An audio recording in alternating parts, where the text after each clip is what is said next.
acara kita hari ini. Terima kasih banyak. Silakan langsung ke MC.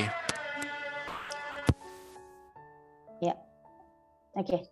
Selamat malam semua yang hadir malam hari ini. Assalamualaikum warahmatullahi wabarakatuh. Salam, Om Swastiastu, Namo Buddhaya, salam kebajikan. Waalaikumsalam warahmatullahi wabarakatuh. Puji syukur kita panjatkan atas kehadiran Tuhan Yang Maha Esa, Allah Subhanahu wa Ta'ala, atas diberikannya kesehatan dan kebahagiaan sehingga kita dapat berkumpul untuk menghadiri webinar malam hari ini. Perkenalkan, saya Irsya Maharani selaku Master of Ceremony akan memandu acara malam hari ini ditemani oleh moderator kita Mbak Ratih Siti Aminah. Selamat malam Mbak Ratih. Selamat malam Mbak Irsa. Oke, baik. Topik webinar kita malam hari ini yaitu gagap digital di dunia komunikasi cyber antara keamanan data dan tantangan perilaku masyarakat.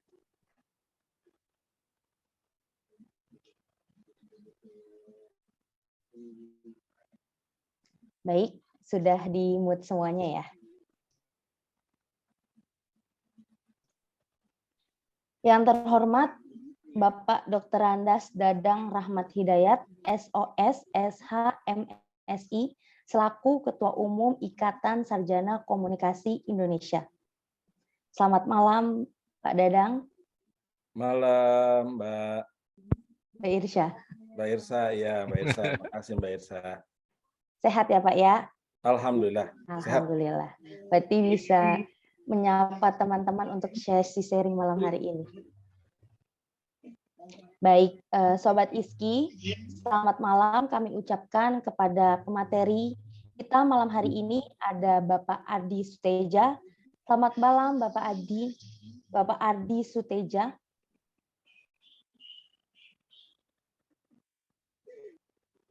Selamat malam Mbak Irsa. Iya Pak. Sehat ya Pak ya malam hari ini Pak? Alhamdulillah sehat selalu. Iya, spirit Bapak kayak kenceng banget nih Pak nih. Siap menyambut para peserta malam hari ini.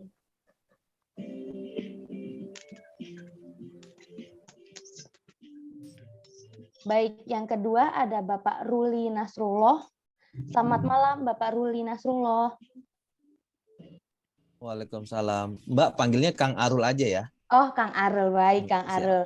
Selamat malam Kang Arul. Selamat malam. Baik. Gimana Pak kabarnya? Sehat ya Pak ya? Alhamdulillah capek Mbak Irsa. Oh iya Pak. Tapi masih tetap semangat kan Pak ya buat ngisi materi nih Pak? Kalau Pak Dadang udah hadir saya harus semangat. Kalau nggak saya bisa dipecat Pak Dadang ini. Mantap. Siap. Mantap Kang Arul.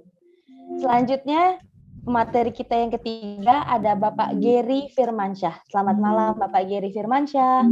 Selamat malam Mbak Irsya. Apa kabar Mas Adi? Baik Pak. Rekan semua.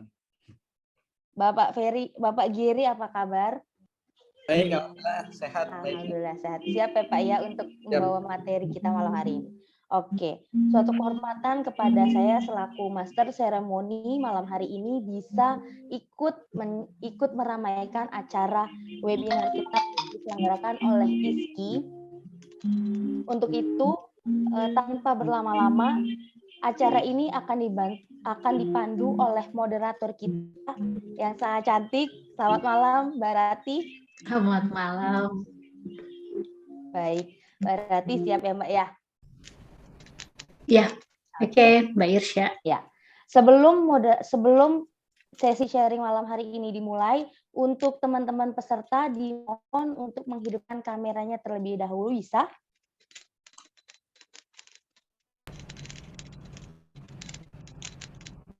Boleh di on cam dulu kameranya yang belum on cam supaya acaranya biasa lebih meriah.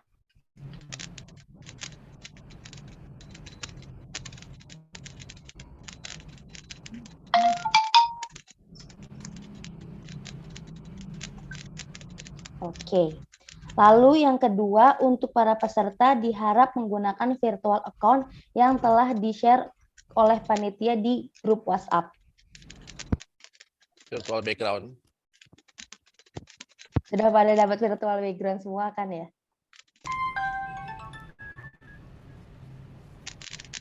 Oke, yang ketiga dimohon kepada seluruh peserta webinar malam hari ini untuk menonaktifkan mic-nya supaya tidak terjadi kebisingan suara saat sesi webinar sedang berlangsung oleh para pemateri.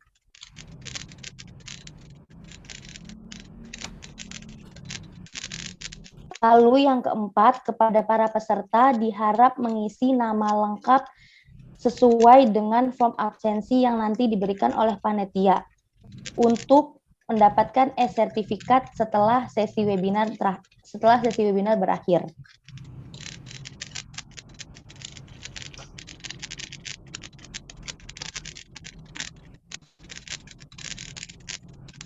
Mohon maaf agak sedikit noise karena rumah saya dekat masjid depannya, jadi toaknya agak ke sini.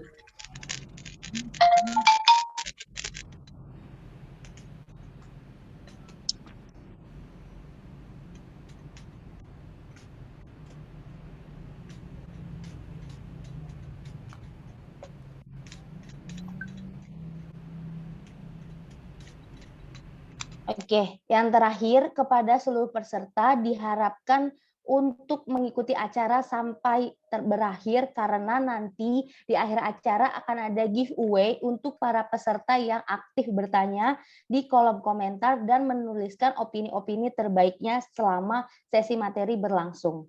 Untuk itu, tanpa berlama-lama, acara akan saya serahkan kepada Mbak Rati Siti Aminah selaku moderator webinar malam hari ini. Kepada Mbak Rati, dipersilakan. Ya, terima kasih Mbak Irsya Maharani. Ya, lalu sebelum kita mulai diskusi kita hari ini, ya, jadi kita akan dengarkan dulu sepatah dua patah kata sambutan dari Ketua Umum ISKI, Dr. Dadang Rahmat Hidayat. Untuk Kang Dadang, dipersilahkan Kang, silahkan.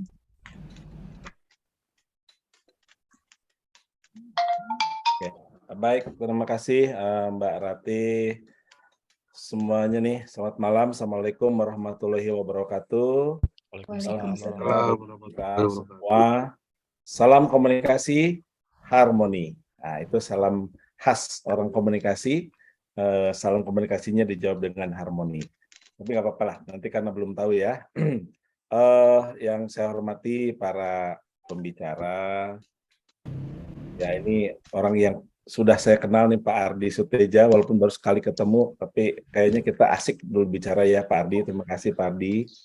Kemudian Pak Geri Firmansyah, kayaknya kita belum pernah ketemu ya Pak Geri ya.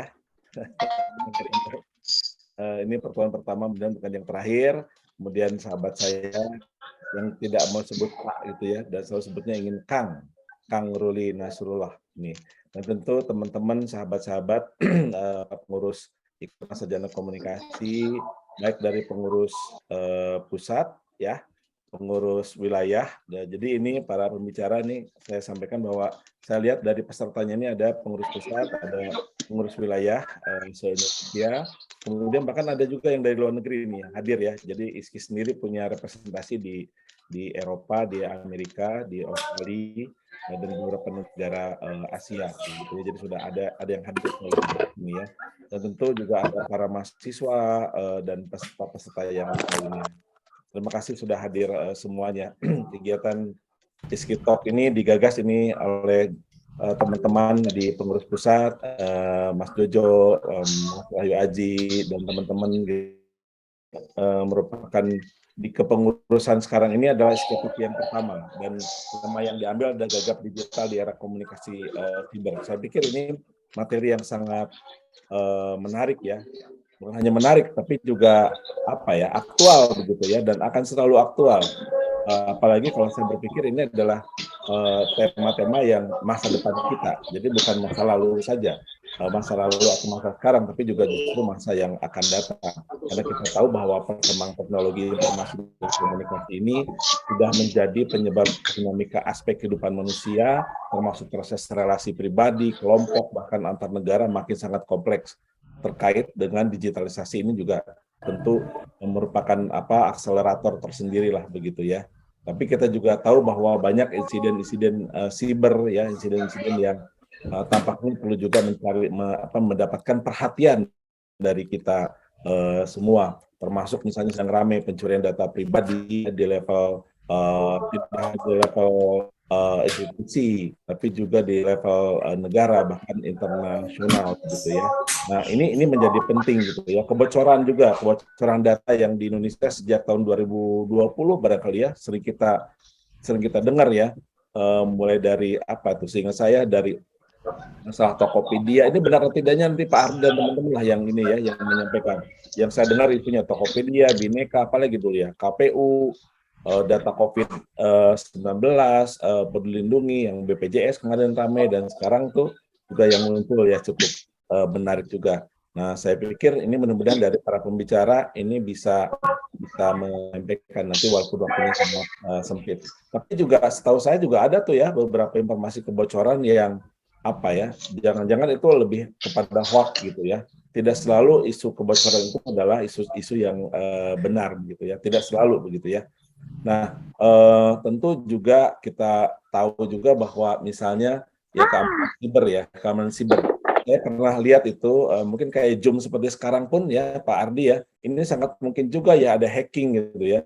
Karena pernah juga muncul gitu lagi Zoom seperti ini muncul gambar-gambar yang tidak kita harapkan. Nah, oleh karena itu insiden siber atau web defacement ya namanya, defacement ini juga barangkali mungkin nanti bisa sedikit dibahas begitu ya. Nah terakhir mungkin kaitan dengan kesadaran masyarakat tentang keamanan data yang terkait dengan data digital, data di siber. Ini barangkali dimulai juga dengan masyarakat kita tuh seringkali ingin mengekspos data pribadinya. Orang lain kadang-kadang menutupi, ini mengekspos. Kita lihat misalnya di Facebook atau bahkan di kendaraan-kendaraan ya. Di kendaraan-kendaraan itu kan ada di pojok belakang tuh biasanya gitu kan. Ibunya, bapaknya, anak-anaknya dan dengan nama-namanya. Sehingga kita tahu bahwa keluarga yang mempunyai mobil itu bahkan sampai ke nama-namanya. Nah ini artinya butuh kesadaran literasi data digital, kesadaran literasi data digital masyarakat. Ini menurut saya sangat penting. Dan terakhir dari saya, karena mungkin yang penting adalah para pembicara, kalau judulnya adalah gagap digital, saya berpandangan nih, gagap digital ini dalam konteks tertentu bisa menjadi gagal digital gitu. Gagal digital dalam suatu wilayah, apalagi kalau gagal digital ini ada dalam konteks bangsa, ini menurut saya bisa jadi gagal berkomunikasi, jadi gagal sosial. Nah, gagal digital dalam satu negara ini hati-hati, bisa melemahkan dan bahkan bisa menimbulkan hal-hal yang tidak kita inginkan. Oleh karena itu, pentingnya kesadaran kita, termasuk juga masyarakat, untuk betul-betul memahami tentang hal-hal yang yang rawan atau kritis dalam konteks digital ini. Barangkali itu saja dari saya. Sekali lagi saya ucapkan terima kasih kepada para pembicara, kepada teman-teman pengurus pusat yang yang menggagas acara Iskito kembali, dan tentu kepada para peserta. Itu saja dari saya. Terima kasih atas perhatiannya. Bila hati pikul hidayah. Wassalamualaikum warahmatullahi wabarakatuh. Salam. Waalaikumsalam warahmatullahi wabarakatuh. Harmoni. Ya, terima kasih Dr. Dadang Rahmat Hidayat yang tadi sudah memotivasi semangat kita untuk berdiskusi malam ini, yang temanya memang sengaja diangkat karena ini sedang menjadi topik pembicaraan di seluruh dunia. Gagap digital di era komunikasi siber, antara keamanan dan data dan tantangan perilaku masyarakat. Ya, tapi sebelum kita mulai, yuk sama-sama peserta diskusi kita hari ini. Tadi kita ikut apa yang Pak Ketua Umum Ikatan Sarjana Komunikasi sampaikan. Komunikasi, lalu salam komunikasi, kita ikut dengan harmoni. Kang Dadang bisa diulang kan? Tadi kan salamnya kan? Oke, baik ya. Baik, salam komunikasi. Harmoni. Oke, ya kita kasih applause buat kita semua yang hadir di sini. Ya, saya mau menyapa dulu untuk semua yang hadir malam ini. Ini ada dari Kalimantan Tengah, lalu ada Sulawesi Barat, lalu juga ada teman-teman pengajar dari beberapa universitas, lalu juga ada teman-teman dari unit kegiatan mahasiswa, lalu juga dari teman-teman pengusaha di UKM ya, dan teman-teman lain yang sudah hadir di sini. Terus juga ada teman-teman dan rekan-rekan dari Ikatan Sarjana Komunikasi Indonesia, baik yang di pusat maupun yang di daerah. Ya, saya mau memperkenalkan diri dulu. Saya Rati Siti Aminah yang akan memandu diskusi kita hari ini tentang gagap digital di era komunikasi siber saat ini. Ya, saya hari ini sempat membaca ya bahwa keamanan siber telah menjadi isu prioritas seluruh negara di dunia.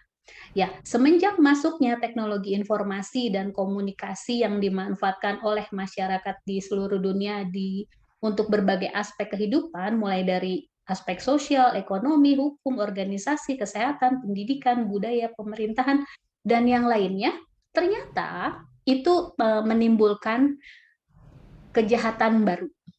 Nah, dan tadi saya menyetir dari apa yang disampaikan Ketua Umum bahwa kita tuh kadang tanpa kita sadari kita malah mengekspos data diri kita.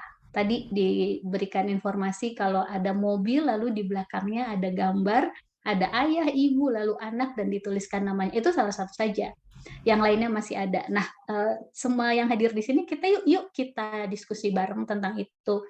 Nah, nanti sebelum kita bisa bertanya terkait bagaimana sih keamanan data itu, kita dengarkan dulu pemaparan dari 3 pembicara kita hari ini. Yang pertama ada Pak Ardi Suteja. Pak Ardi, selamat malam Pak Ardi. Selamat malam Mbak Rati.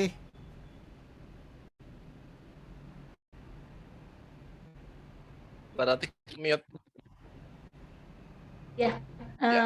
Ya, saya sampaikan beberapa nih bidang kerja yang biasa dilakukan oleh Pak Ardi dan jabatannya ini banyak serta pengalamannya juga banyak. Jadi saya sampaikan beberapa saja. Pak Ardi Suteja adalah Ketua dan Pendiri Indonesia Cyber Security Forum. Lalu beliau juga Ketua Dewan Penasehat Asosiasi Forensik Digital Indonesia. Nah, sampai sekarang Pak Ardi aktif mengajar sebagai dosen tamu di Sesko Angkatan Darat dan Sesko TNI, lalu juga menjadi dosen tamu juga di National of Technology University di Singapura dan juga di Australia. Nah, mari semua kita sama-sama belajar dan memahami lebih dalam tentang gagal digital ini, apa sih yang dimaksud gitu ya. Nah, untuk yang selanjutnya Pak Ardi, silakan Pak untuk menyampaikan materinya, dan kita punya waktu 10 menit ya Pak ya, supaya nanti kita bisa lebih banyak pada sesi tanya jawabnya Pak. Baik, terima kasih. Bismillahirrahmanirrahim. Assalamualaikum warahmatullahi wabarakatuh. Waalaikumsalam. Yang terhormat Kang Dadang, Kang Ruli ya, Pak Geri ya, kawan saya lama ini, dan teman-teman anggota ISKI. Ini suatu kehormatan bagi saya untuk bisa berbagi pada kesempatan malam ini ya, berbicara tentang gagap keamanan digital ya. Tapi ini ya kita kalau bicara digital, bicara keamanan cyber ini nggak cukup waktunya hanya 10 menit ya. Ini saya mau cerita sesuatu yang menjadi perjalanan hidup saya selama lebih dari 30 tahun. Tapi insya Allah mungkin saya akan coba touch base ya beberapa hal yang pokok terkait dengan isu digital saat ini ya. Mungkin dan nanti akan nanti diskusi kita lebih lanjut. Sebelum saya mulai, saya share screen ya.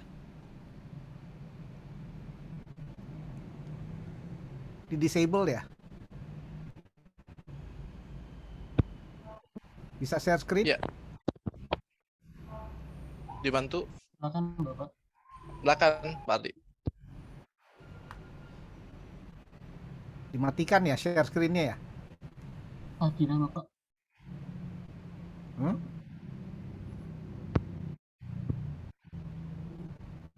Atau materinya ada di sana nggak? Ada di panitia? Baik, segera saya cek dulu ya Pak, sebentar. Share screen ke pesertanya di disable.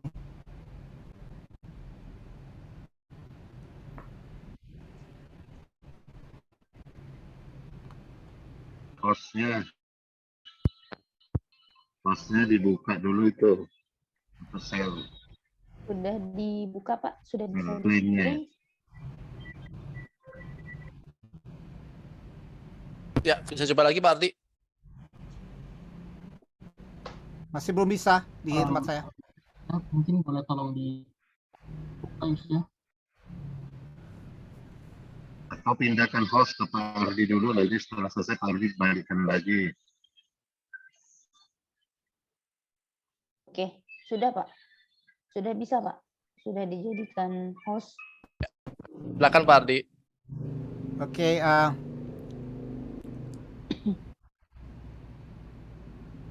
bisa terlihat screen-nya? Ya, sudah bisa, Pak. Bisa Pak. Oke. Bisa Pak. Nah, ini kita bicara mungkin ada yang melihat kalau masalah keamanan digital atau yang lazim kita kenal dengan cyber ya. Keamanan cyber ini hanya sepotong daripada kehidupan kita. Tapi sekarang kalau kita harus sadari ya, sekarang hampir semua itu sudah menyentuh isu digital. Semua kehidupan kita tuh bergantung pada teknologi digital ya. Jadi kita sudah harus mulai melek ya, buka mata kita bahwa ini persoalan yang akan kita hadapi ke depan, apalagi udah banyak istilah era digital ya, era transformasi digital. Ini bukan soal persoalan isu yang sederhana, tapi sangat kompleks ya, dan ini menyangkut banyak hal terkait dengan kehidupan kita sehari-hari ya, baik di pekerjaan, sosial ya, dan beragam lainnya.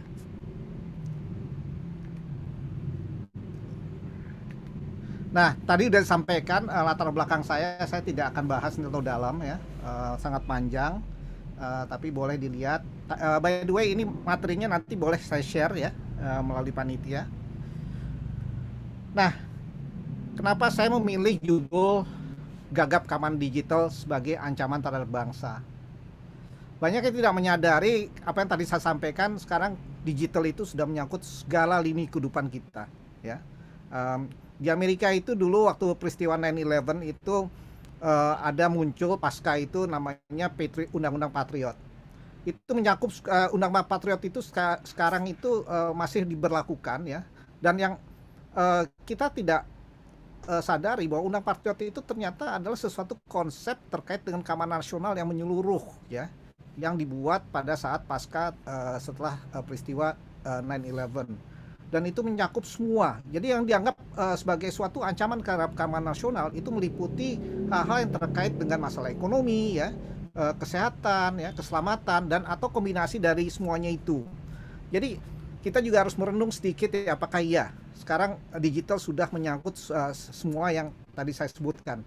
Kenapa ini menjadi ancaman? Karena kalau udah bicara national security ya, itu terkait dengan masalah risiko terhadap nyawa orang dan bagaimana dunia usaha itu bisa melangsungkan kegiatan usahanya tanpa ada gangguan. Nah, apakah kita juga memandang hal yang serupa di Indonesia? Ini juga menjadi pertanyaan ya. Berikut, kalau kita lihat masalah digital tadi saya sampaikan sudah sangat kompleks. Kita harus melihatnya juga harus dari sudut pandang yang lebih tinggi ya, dari helicopter view, untuk kita bisa mendapatkan gambaran yang lebih jelas ya, apa kira-kira apa itu ya, mengapa itu menjadi penting ya, kemana arahnya, dan tentunya dampak ya. Nah, bicara soal ancaman, yang jelas ancaman itu tidak pernah hilang ya, bahkan semakin meningkat ya. Di Indonesia juga hampir semua lembaga, organisasi baik di pemerintah maupun swasta tidak ada satupun yang imun terhadap ancaman dan serangan cyber ya. Sudah banyak yang terkena, termasuk juga beberapa lembaga strategis ya, keamanan, Kemhan, Polri sudah kena semua. Dan kita seringkali menganggap masalah kebocoran data itu hal yang sangat sederhana ya, bisa diatasi ya, itu urusan tapi banyak yang tidak menyadari bahwa kerugian secara finansial itu sangat besar ya. Kerugian akibat kebocoran data itu hitungannya sekarang per detik, dan hitungannya itu nggak ada yang kerugian itu dalam jumlah 100.000 rupiah, tapi paling kecil itu 190.000 dolar per detik ya. Itu kerugian finansial. Nah, ini penting buat teman-teman di komunikasi ya, kalau mengkomunikasikan isu-isu yang peka di dalam perusahaan, kita juga harus melihat dampaknya pada lembaga atau organisasi di mana kita bernaung. Hal lain juga yang kita harus sadari, Amerika sendiri sudah kewalahan menghadapi berbagai serangan cyber ya, gangguan cyber di Amerika. Ini ada kesaksian di Senat Amerika waktu Februari 2022 kemarin yang mengatakan, yang menyampaikan kesaksian itu adalah Kepala NSA dan Kepala Komando Cyber Nasional Amerika, Jenderal Paul Nakasone. Dia mengatakan Amerika sudah kewalahan. Nah, pertanyaan berikutnya, kalau Amerika sudah kewalahan, lantas apa yang bisa kita perbuat? Ya. Berikut, kebocoran data tidak akan pernah berhenti, ya, akan terus-menerus seiring dengan perkembangan zaman. Yang namanya peretas itu juga tidak tinggal diam, dia tidak tidur, dia akan mengikuti semua perkembangan zaman, dia akan mencari sasaran-sasaran baru. Nah, pertanyaan, apakah kita siap menghadapinya? Ya. Serangan cyber, ancaman cyber itu nyata, ya, bukan masalah kapannya. Ya, bukan apakah kira-kira apa yang akan terjadi atau tidak. Ini adalah kapannya. Kita tidak pernah akan tahu, ya.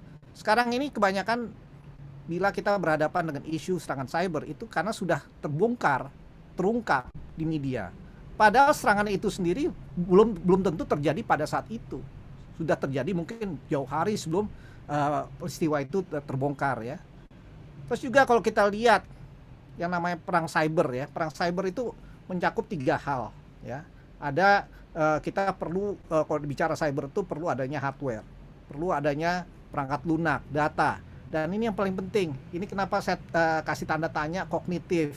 Nah, banyak yang tidak menyadari bahwa perang cyber itu sudah berdampak pada pola pikir kita, perilaku kita, ya, di masyarakat, dan bagaimana kita juga terpengaruh, ya, oleh opini-opini seperti apa yang kita alami dalam beberapa tahun belakangan ini, ya. Nah, ini kenapa kognitif menjadi penting? Karena serangan cyber itu selalu menyerang titik yang paling lemah dari manusia, ya. Jadi manusia itu adalah titik terlemah dari semua bentuk teknologi. Karena teknologi itu di belakang harus ada peran manusianya, ya. Terus juga yang namanya serangan cyber itu tidak pernah tunggal, ya. Serangan cyber itu selalu memiliki backup atau cadangan. Mereka menyerang tidak sekali, bisa dalam 2 kali, minimal mereka melakukan serangan itu 2 serangan dalam satu serangan, ya. Artinya satunya itu adalah serangan yang memang sengaja untuk diketahui, yang kedua adalah serangan yang tidak diketahui oleh orang banyak, ya. Ini harus kita ingat. Jadi serangan cyber tidak pernah tunggal, selalu pasti minimal ada 2 bentuk serangan, yang satu diketahui, yang satu tidak diketahui. Nah, bagaimana kira-kira serangan ini berdampak, ya? Itu ada 4, ya, 4 dampak yang harus kita sadari. Pertama, jelas ada terjadi kerusakan fisik, ya. Tadi sudah saya sampaikan mengenai kerugian finansial, jelas ada kerugian ekonomi. Terus juga ada yang namanya trauma psikologi, ya. Dan tentunya kalau udah kena serangan, tadi disinggung oleh Kang Dadang, kebocoran data itu jelas membuka tabir bahwa perlindungan keamanan suatu lembaga organisasi itu terbuka lebar, ya. Tidak lagi bisa dikatakan bahwa itu adalah yang paling sempurna. Tapi kalau udah kena serangan cyber, udah menderita kebocoran data, semuanya sudah tidak aman dan tidak lagi optimal, ya. Terus lainnya, semua teknologi baru adalah sasaran empuk, ya. Kita harus ingat, bangsa kita bukan bangsa pencipta teknologi. Semua teknologi yang kita pergunakan saat ini adalah teknologi pihak ketiga. Kita hanya sebagai pengguna, ya, pengguna teknologi. Artinya apa? Seluk-beluk teknologi terkini yang sekarang kita banyak membaca, kita tidak sejujurnya tidak tahu menahu tentang resiko-resiko yang ada dalam teknologi tersebut, ya. Nah, ini juga ada satu hal yang kita perlu dalami terkait dengan banyak istilah sekarang yang dipergunakan tuh seperti transformasi digital. Nah, transformasi digital itu ada 5 hal pokok yang harus kita dalami. Yang pertama, ini terkait dengan yang kita sebut dengan people, proses, dan teknologi, ya. Nah, kalau saya selalu bertanya, mana dulu nih? Kalau kita mau melakukan proses transformasi digital, teknologinya dulu kita kedepankan atau kita persiapkan SDM-nya, artinya people-nya dulu. Mana ini yang harus kita persiapkan. Kedua, transformasi digital itu tidak bisa instan, ya. Itu harus ada riset, perencanaan, ya. motivasi dan harus ada basis kepemimpinan atau leadership ya. Nggak mungkin tiba-tiba ada program transformasi digital tanpa ada komando dan pemimpin yang mengomandoi itu memahami seluruhnya. Itu tidak mungkin. Pasti akan mengalami kegagalan ya. Terus juga banyak hal-hal yang terkait dengan kita sebut legacy ya. Jadi perangkat-perangkat yang sudah terpasang dari zaman dulu itu apakah sudah diperbarui ya, apakah juga sudah melalui kepengkinian, lisensinya bagaimana, ini juga menjadi pertanyaan. Terus tentunya juga ancaman cyber ya, ini juga menjadi faktor di dalam transformasi digital yang sangat penting. Hal lain juga yang harus kita lihat terkait dengan transformasi digital ini adalah harus berkelanjutan ya, dan harus berkesinambungan dan harus memiliki akuntabilitas publik ya. Nah, kita mendengar banyak ini versinya transformasi digital ini itu istilahnya macam-macam, tapi banyak yang tidak paham, tidak menyadari bahwa itu harus ada 4 parameter yang dipenuhi. Tadi sudah saya singgung masalah perencanaan ya. Kalau nggak ada perencanaan nggak mungkin bisa akan terjadi suatu proses yang berkesinambungan ya. Salah satu yang harus kita ingat, tanpa ada perencanaan 70% yang program transformasi digital itu akan mengalami kegagalan. Ya, kalau yang pertama tidak dipenuhi, tentunya seterusnya tidak akan bisa berjalan. Nah, satu hal yang saya harus juga tekankan sini terkait dengan bidang teman-teman ya, yang saya sangat kagumi dan hormati itu terkait dengan manajemen krisis. Ya. Nah, tadi sudah disinggung juga sama Kang Dadang terkait dengan berbagai kebocoran, kasus kebocoran data. Itu ternyata tidak ada lembaga organisasi yang siap menghadapi insiden. Ya, yang mereka lakukan adalah tipikal pola-pola zaman dulu ketika berhadapan dengan keluhan nasabah di redaksi ya, surat ke redaksi, jawabnya normatif. Nah, apakah hingga masyarakat sekarang sebodoh seperti dulu? Tidak ya, mereka sudah semakin pintar dan ini juga harus kita fokuskan ya, sebagian dari teamwork di dalam menangani manajemen krisis. Itu harus ada ahli-ahli di bidang komunikasi yang mendampingi tim yang lebih besar ya. Dan ini juga di samping manajemen krisis juga ada masalah aspek yang sekarang kita lagi rame ini ada terkait perlindungan data pribadi ya. Terus berikutnya, ini tadi udah saya bilang yang namanya serangan cyber itu tidak pernah tunggal ya. Ini polanya. Setiap orang mau nyerang, dia tidak langsung menyerang, tapi dia akan melakukan proses bertahap dan berjenjang ya. Diawali dengan mencari titik lemah ya dari segi teknologinya, manusianya, baru dia akan masuk menanam malware ya atau virus dan sebagainya, dan itu akan menjalar pada waktunya. Makanya saya bilang yang namanya kebocoran data itu baru ketahuan kalau sudah muncul di media, padahal proses terjadinya itu sudah dilakukan jauh hari sebelum itu terbongkar ya. Nah, lantas bagaimana semua ini bisa kita pahami ya? Kita harus pahami juga tantangannya ya. Yang jelas tadi saya sampaikan ya, tantangan pertama itu ada kesenjangan sumber daya. Kita memiliki kekurangan SDM di bidang keamanan cyber yang sangat besar ya. Itu salah satunya. Sekarang ini ada satu hal juga, bangsa kita nih bangsa yang kelewat PD ya, percaya diri. Banyak banget nih pendekatan, banyak ahlinya ngomong itu, tapi kalau saya tempatkan dalam situasi di mana yang real ya, insiden, itu semua yang jelas tidak berdaya untuk menghadapi insiden ya, karena sehingga punya pendekatan yang berbeda yang belum tentu juga proven ya.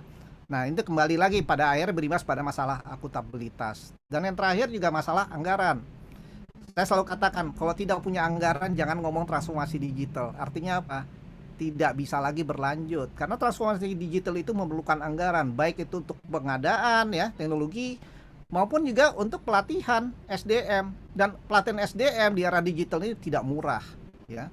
Perusahaan itu harus invest, bukan hanya di tenaga ahlinya di bidang teknologi, tapi juga bagaimana dengan teman-teman yang membidangi misalnya komunikasi. Itu juga perlu diinvestasikan skill setnya ya, pelatihan mereka itu menjadi penting.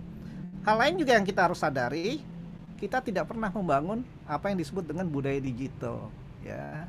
Sejak kita masuki era digital pada fase pertama itu tahun 76 ketika kita meluncurkan satelit Palapa, kita tidak pernah membangun budaya digital kita. Dan semua golden opportunity sejak itu disia-siakan. Baru sekarang kita terbengong-bengong ya, terkaget-kaget masalah yang kita hadapi dengan era digital sekarang. Karena kita tidak pernah membangun budaya digital kita. Nah, ini menjadi penting. Tadi saya sudah sebutkan kenapa kita harus melihat masalah digital dari sudut pandang yang lebih tinggi ya. Itu di poin pertama di sini kita sebut dengan situational awareness. Kalau kita tidak paham konstelasinya, artinya kita tidak paham apa itu dunia digital ya. Nah, berikut. Nah, bagaimana sekarang kira-kira pendekatan yang harus kita lakukan untuk bisa meminimalisir resiko ya. Ini ada istilah yang namanya zero trust. Sekarang lagi digaung-gaungkan di industri kami ini membangun zero trust. Tapi sebetulnya zero trust itu kita semua sudah tahu. Karena apa? Ini adalah ilmu yang datang dari rumah, yang dibekali orang tua kita dari rumah. Mungkin ada yang ingat ya, kalau dulu di rumah orang tua kita selalu mengatakan jangan sesekali kita berbicara dengan orang tidak dikenal. Ya, ini adalah zero trust. Nah, zero trust ini banyak yang lupa sehingga kita lengah ya. Di era digital kita percaya sama semua orang ya. Di media sosial kita percaya sama orang yang baru kita kenal tanpa kita ngecek siapa mereka ya. Akhirnya kita tertipu, banyak masalah yang kita hadapi ya. Makanya untuk itu kita harus ubah pola pikir kita di era digital sekarang.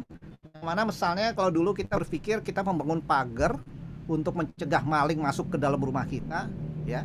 Itu harus kita rubah. Sekarang kenapa? Malingnya sudah ada di dalam rumah. Ya, berupa apa maling itu? Berupa teknologi yang kita tidak kuasai. Teknologi bukan milik kita, teknologi pihak ketiga dan sebagainya ya. Makanya untuk itu ke depan kita tidak bisa lagi berandai-andai ya, kita berhadapan dengan dunia nyata, resiko nyata. Sekarang yang jadi ukuran bagaimana kita menyiasati dan menghadapinya. Itu akan menjadi persoalan yang sangat penting buat kita, akan jadi ukuran. Kalau kita tidak paham konstelasinya, tentunya kita akan berhadapan dengan pandemi baru yang namanya pandemi digital. Untuk itu saya ingin akhiri ya paparan singkat ya. Mudah-mudahan berkenan dan bermanfaat ya buat teman-teman, dan ini mudah-mudahan bisa memantik diskusi lebih lanjut. Dan saya ingin menghimbau ya, kalau kita berhadapan dengan isu digital itu tidak bisa dipasrahkan pada satu lembaga, satu orang.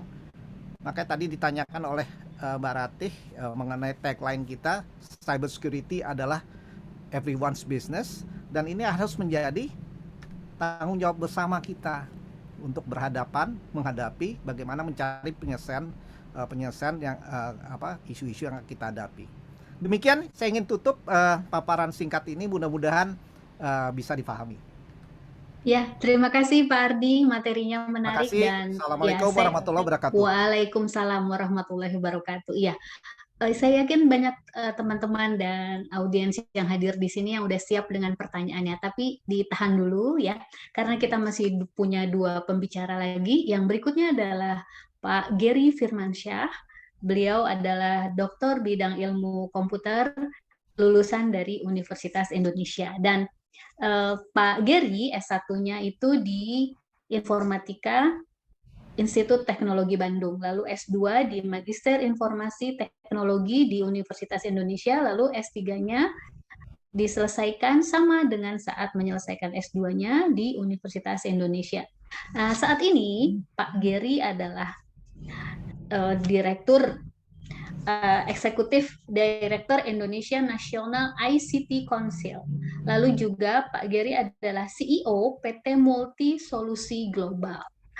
Tadi yang disampaikan Pak Ardi sudah mengulik kita ya, sudah menjadi pemantik kita untuk kemudian tahu lebih jauh tentang keamanan digital. Nah, kita akan lebih paham lagi tentang keamanan digital itu lewat apa yang akan dipaparkan oleh Pak Gary Firmansyah. Ya, Pak Gary Firmansyah, silahkan. Pak Ardi, mohon maaf Pak Ardi, untuk hostnya bisa dipindah ke Pak Gary, Pak Ardi. Atau dikembalikan lagi ke panitia saja? Tidak jadi, dijadikan co-host saja, Mbak. Silakan panitia ditarik aja. Di saya nggak bisa dipindahin dari panitia nih. Oh iya, oke. Terima kasih. Iya, teman-teman panitia tolong dibantu ya. Mohon maaf Pak Adi. Ya. Kita tolong sama Bapak untuk Bapak pencet partisipan. Di mananya? Lambang sebelah kiri Bapak, di sebelah kolom chat itu ada lambang partisipan. Ya. Boleh tolong ketik Pak nama saya Willy Jonathan. Sebelah kanan atas Bapak. Di mana? Di sebelah kanan atas itu ada find a participant. Boleh tolong ketik nama saya Pak. Willy. Oh, ya coba. Ya. Saya cari dulu ya. Nanti tolong ada dari sebelah kanan, Bapak bisa tolong jadikan saya host Pak. Kok nggak ada Willy tempat saya? Jonathan ya maksudnya. Iya Pak. Partisipan itu Pak, sebelah kanan Pak. Iya, nggak ada di tempat saya. Ada 182 peserta Pak. Iya, sebentar. Di situ Pak, nanti muncul nama-nama peserta. Saya cari Willy Jonathan. Mohon maaf Febri, entah tiba-tiba berubah gitu Pak. Oke, saya jadikan Anda host ya. Dah. Terima kasih Bapak. Dah. Terima kasih Pak. Ya, ini sudah ada beberapa pertanyaan, tapi nanti kita keep dulu ya teman-temannya. Kita lanjut dulu ke Pak Gary Firmansyah. Jadi semoga apa-apa yang disampaikan Pak Gary ini bisa makin memperkaya informasi kita tentang keamanan digital. Ya, Pak Gary, silakan Pak Gary.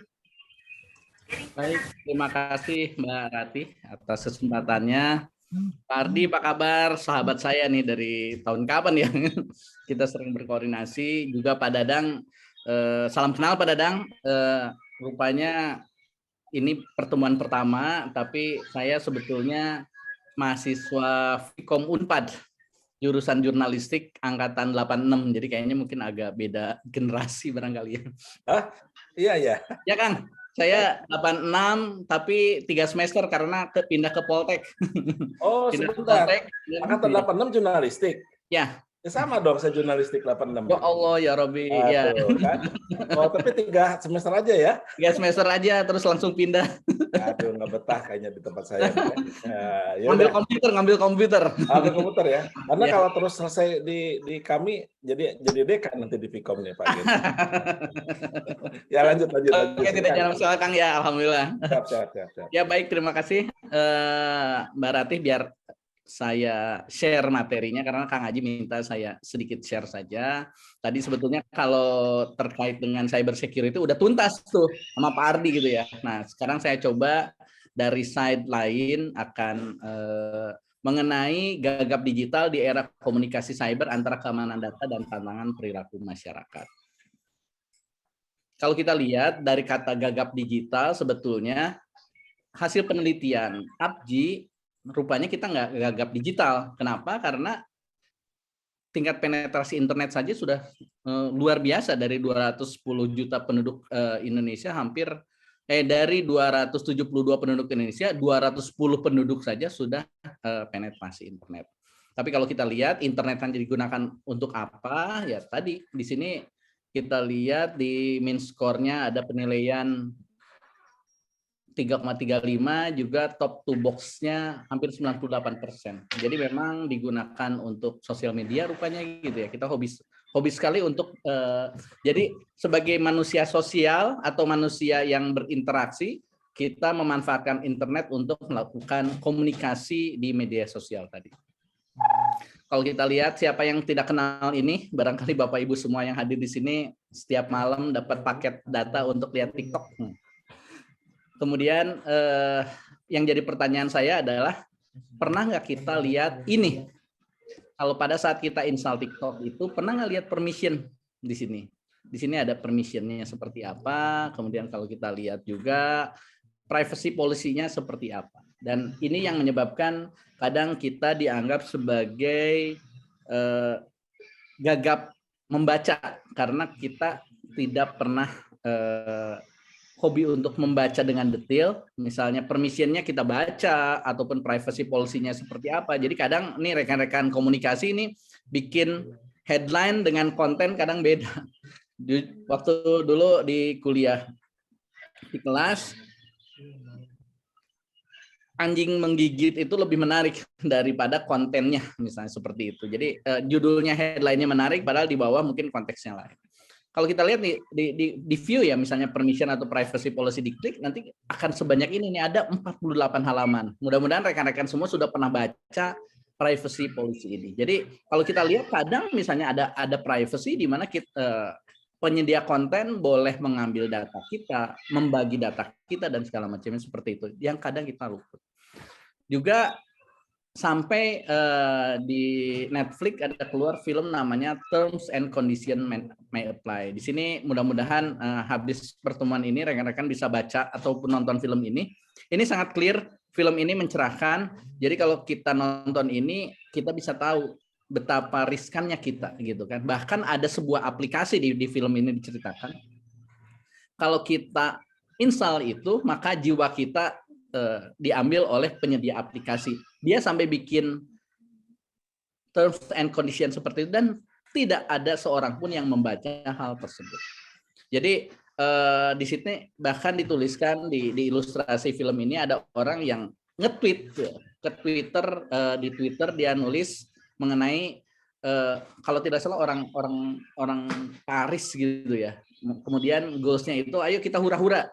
Nah, dia tuliskan di Twitter itu we burn Amerika gitu ya. Artinya memang have fun di Amerika.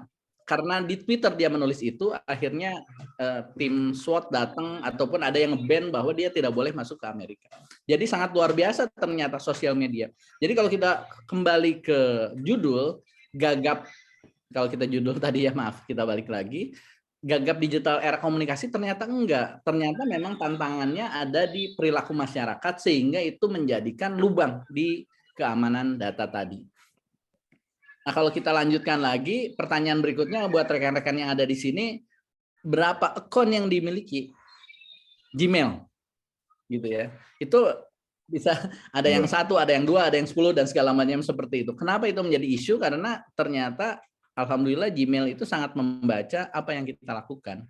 Jadi di sini bahkan orang, mungkin bukan yang ini ya, orang bangun tidur, Bapak Ibu semua yang hadir di sini, sebelum tidur kita membaca, memastikan, ataupun yang nggak bisa tidur kadang nonton Netflix atau K-pop ataupun TikTok atau apapun, nonton sampai lelah akhirnya tidur.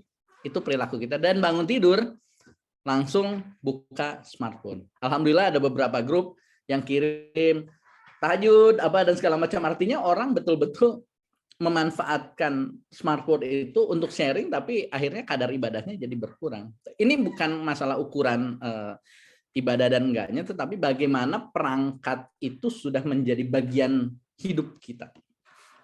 Kalau kita lihat ternyata di Google sendiri, tadi ya terkait dengan akun Google itu, Google sendiri punya 66 aplikasi. Di mana di situ dituliskan, jadi dengan menggunakan layanan kami, mempercayakan informasi Anda kepada kami paham melindungi informasi Anda, memberikan kontrol pada Anda untuk menjawab besar memerlukan kerja keras. Yang intinya adalah dia mendorong kita untuk care terhadap data kita. Gitu. Kenapa? Karena dia dengan 66 apps itu dia bisa melakukan apapun.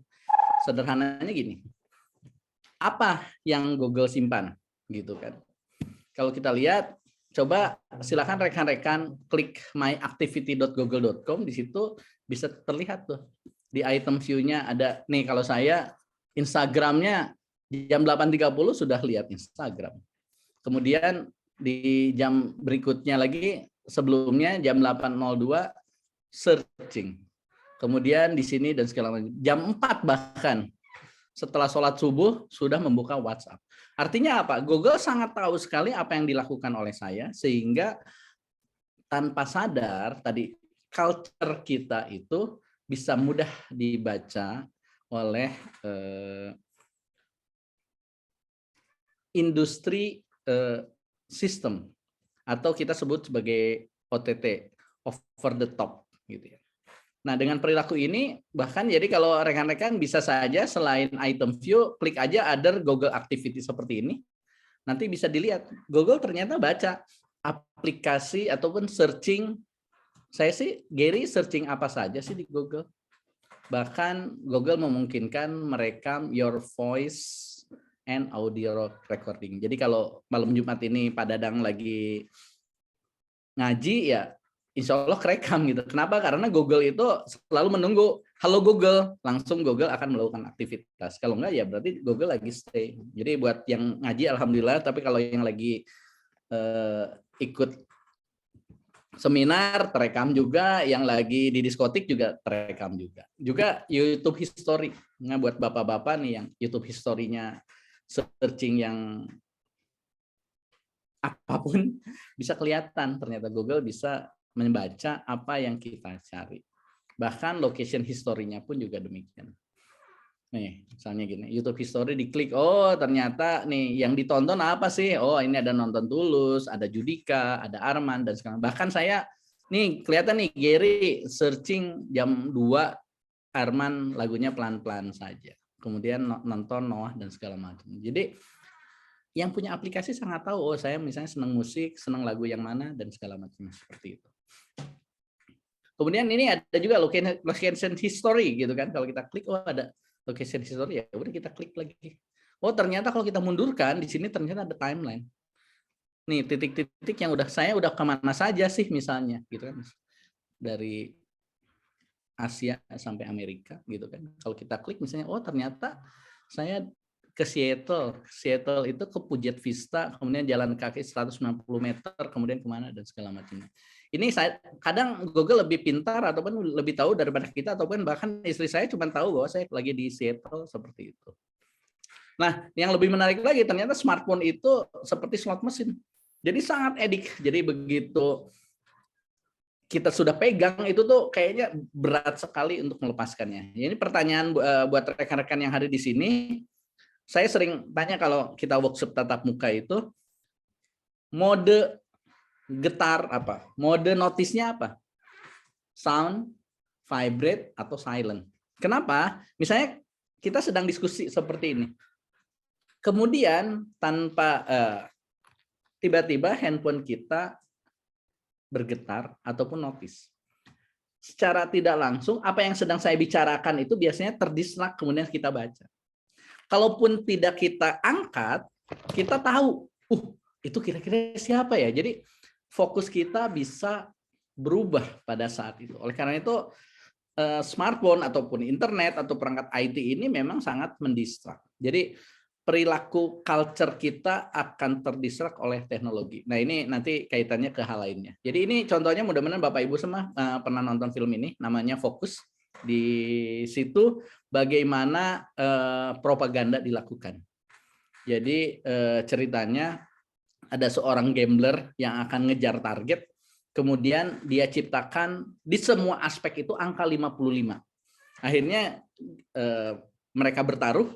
Setelah bertaruh itu silakan dia lakukan, lihat apapun, kemudian sebutkan angka berapa. Ternyata karena propaganda sudah dilakukan, akhirnya dia menyebutkan angka 55. Jadi sangat luar biasa ya ternyata memang kemampuan propaganda itu.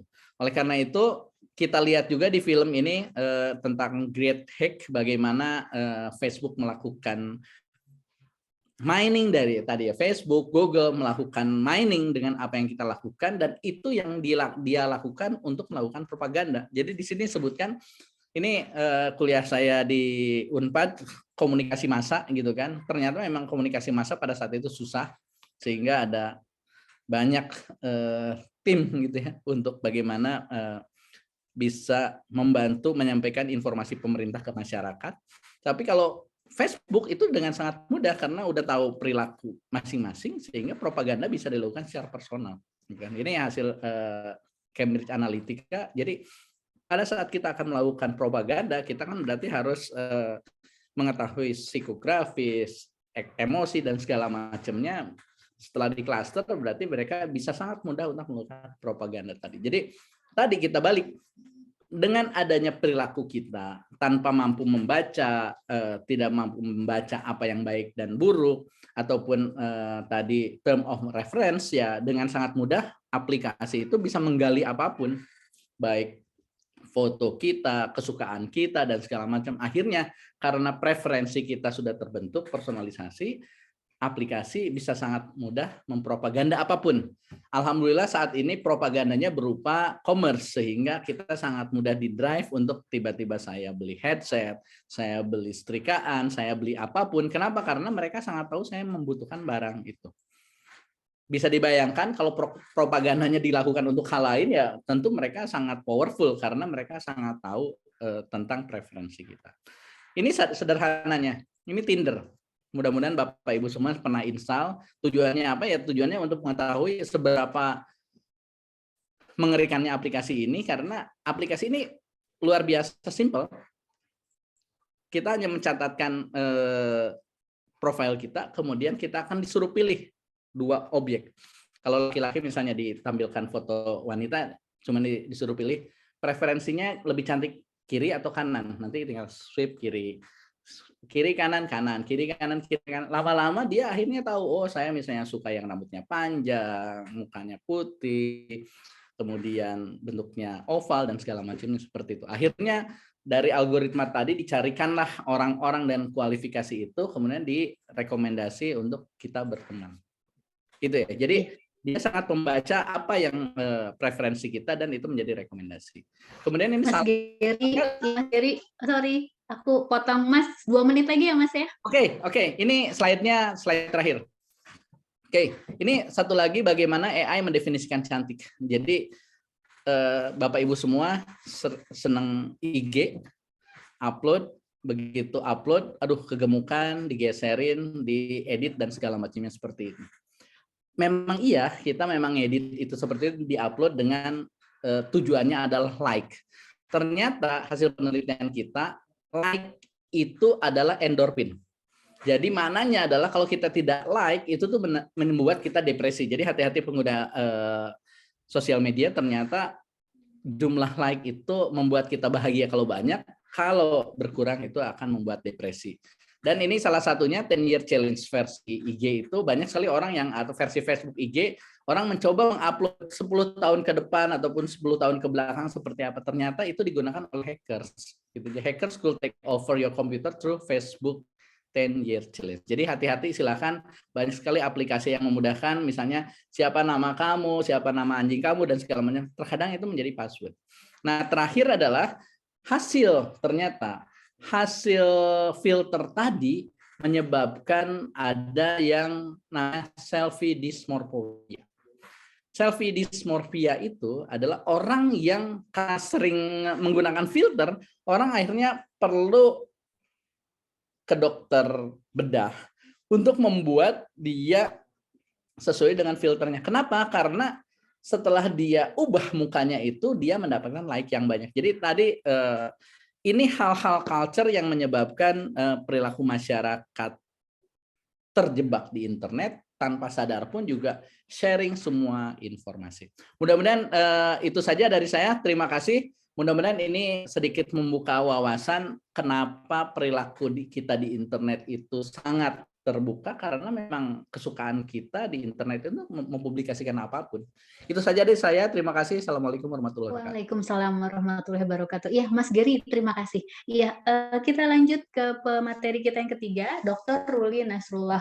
Iya, Kang Arul ini adalah dosen kajian budaya dan media di Universitas Islam Negeri Syarif Hidayatullah Jakarta. Lalu Kang Arul pernah menjadi redaktur senior di kelompok Kompas Gramedia, dan saat ini Kang Arul adalah pengajar di Pusdiklat Kominfo dan tenaga ahli komunikasi digital untuk 2 kementerian dan 2 lembaga negara. Serta juga Kang Arul adalah advisor pada perusahaan konsultan digital www.imajinaksi.id.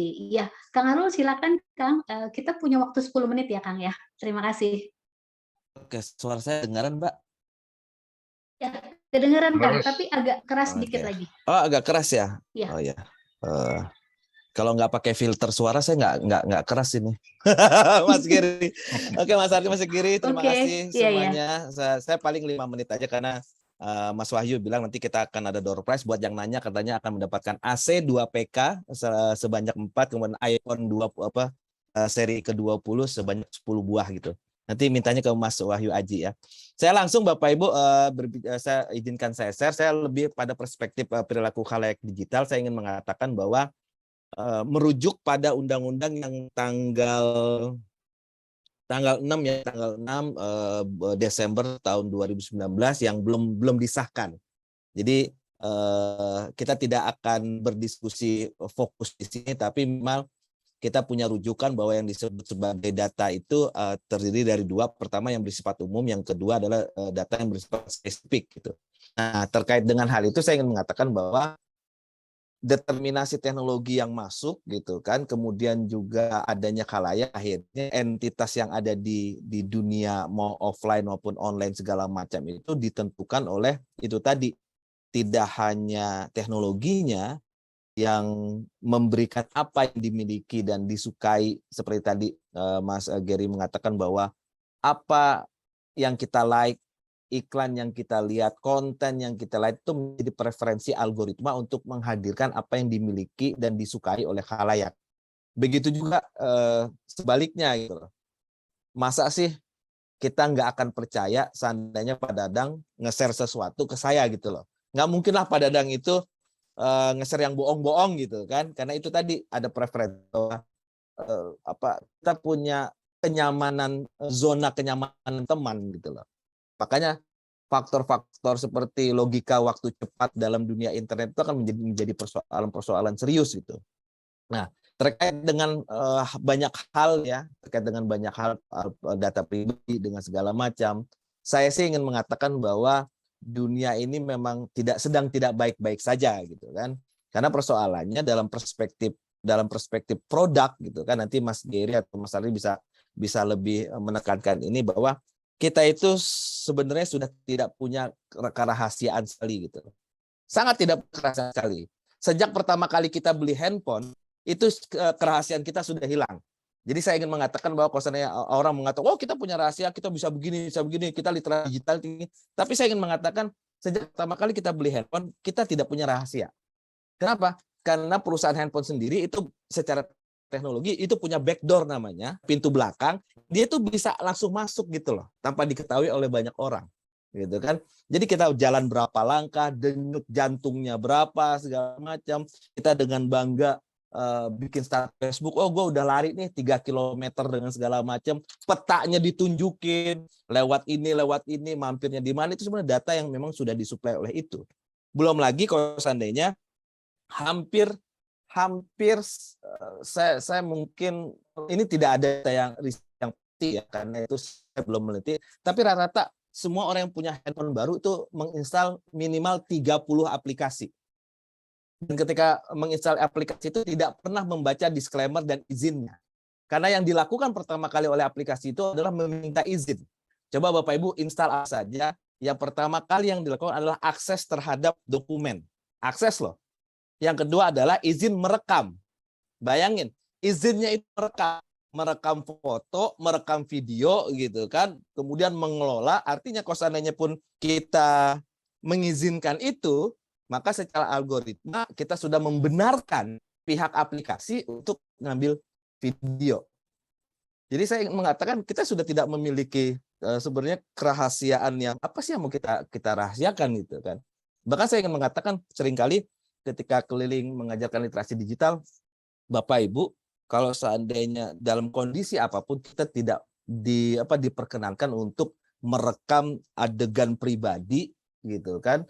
Kemudian yang pakai jilbab merekam dirinya dengan tidak pakai jilbab dengan segala macam di handphone. Kenapa? Karena sekali kita potret, kemudian kita delete 1 detik kemudian, data itu sudah tersimpan di servernya masing-masing aplikasi. Karena pertama kali kita sudah mengizinkan merekam segala macam.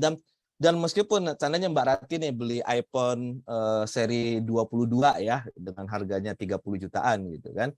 Kalau seandainya itu disimpan, itu kameranya itu 140 GB seandainya ya.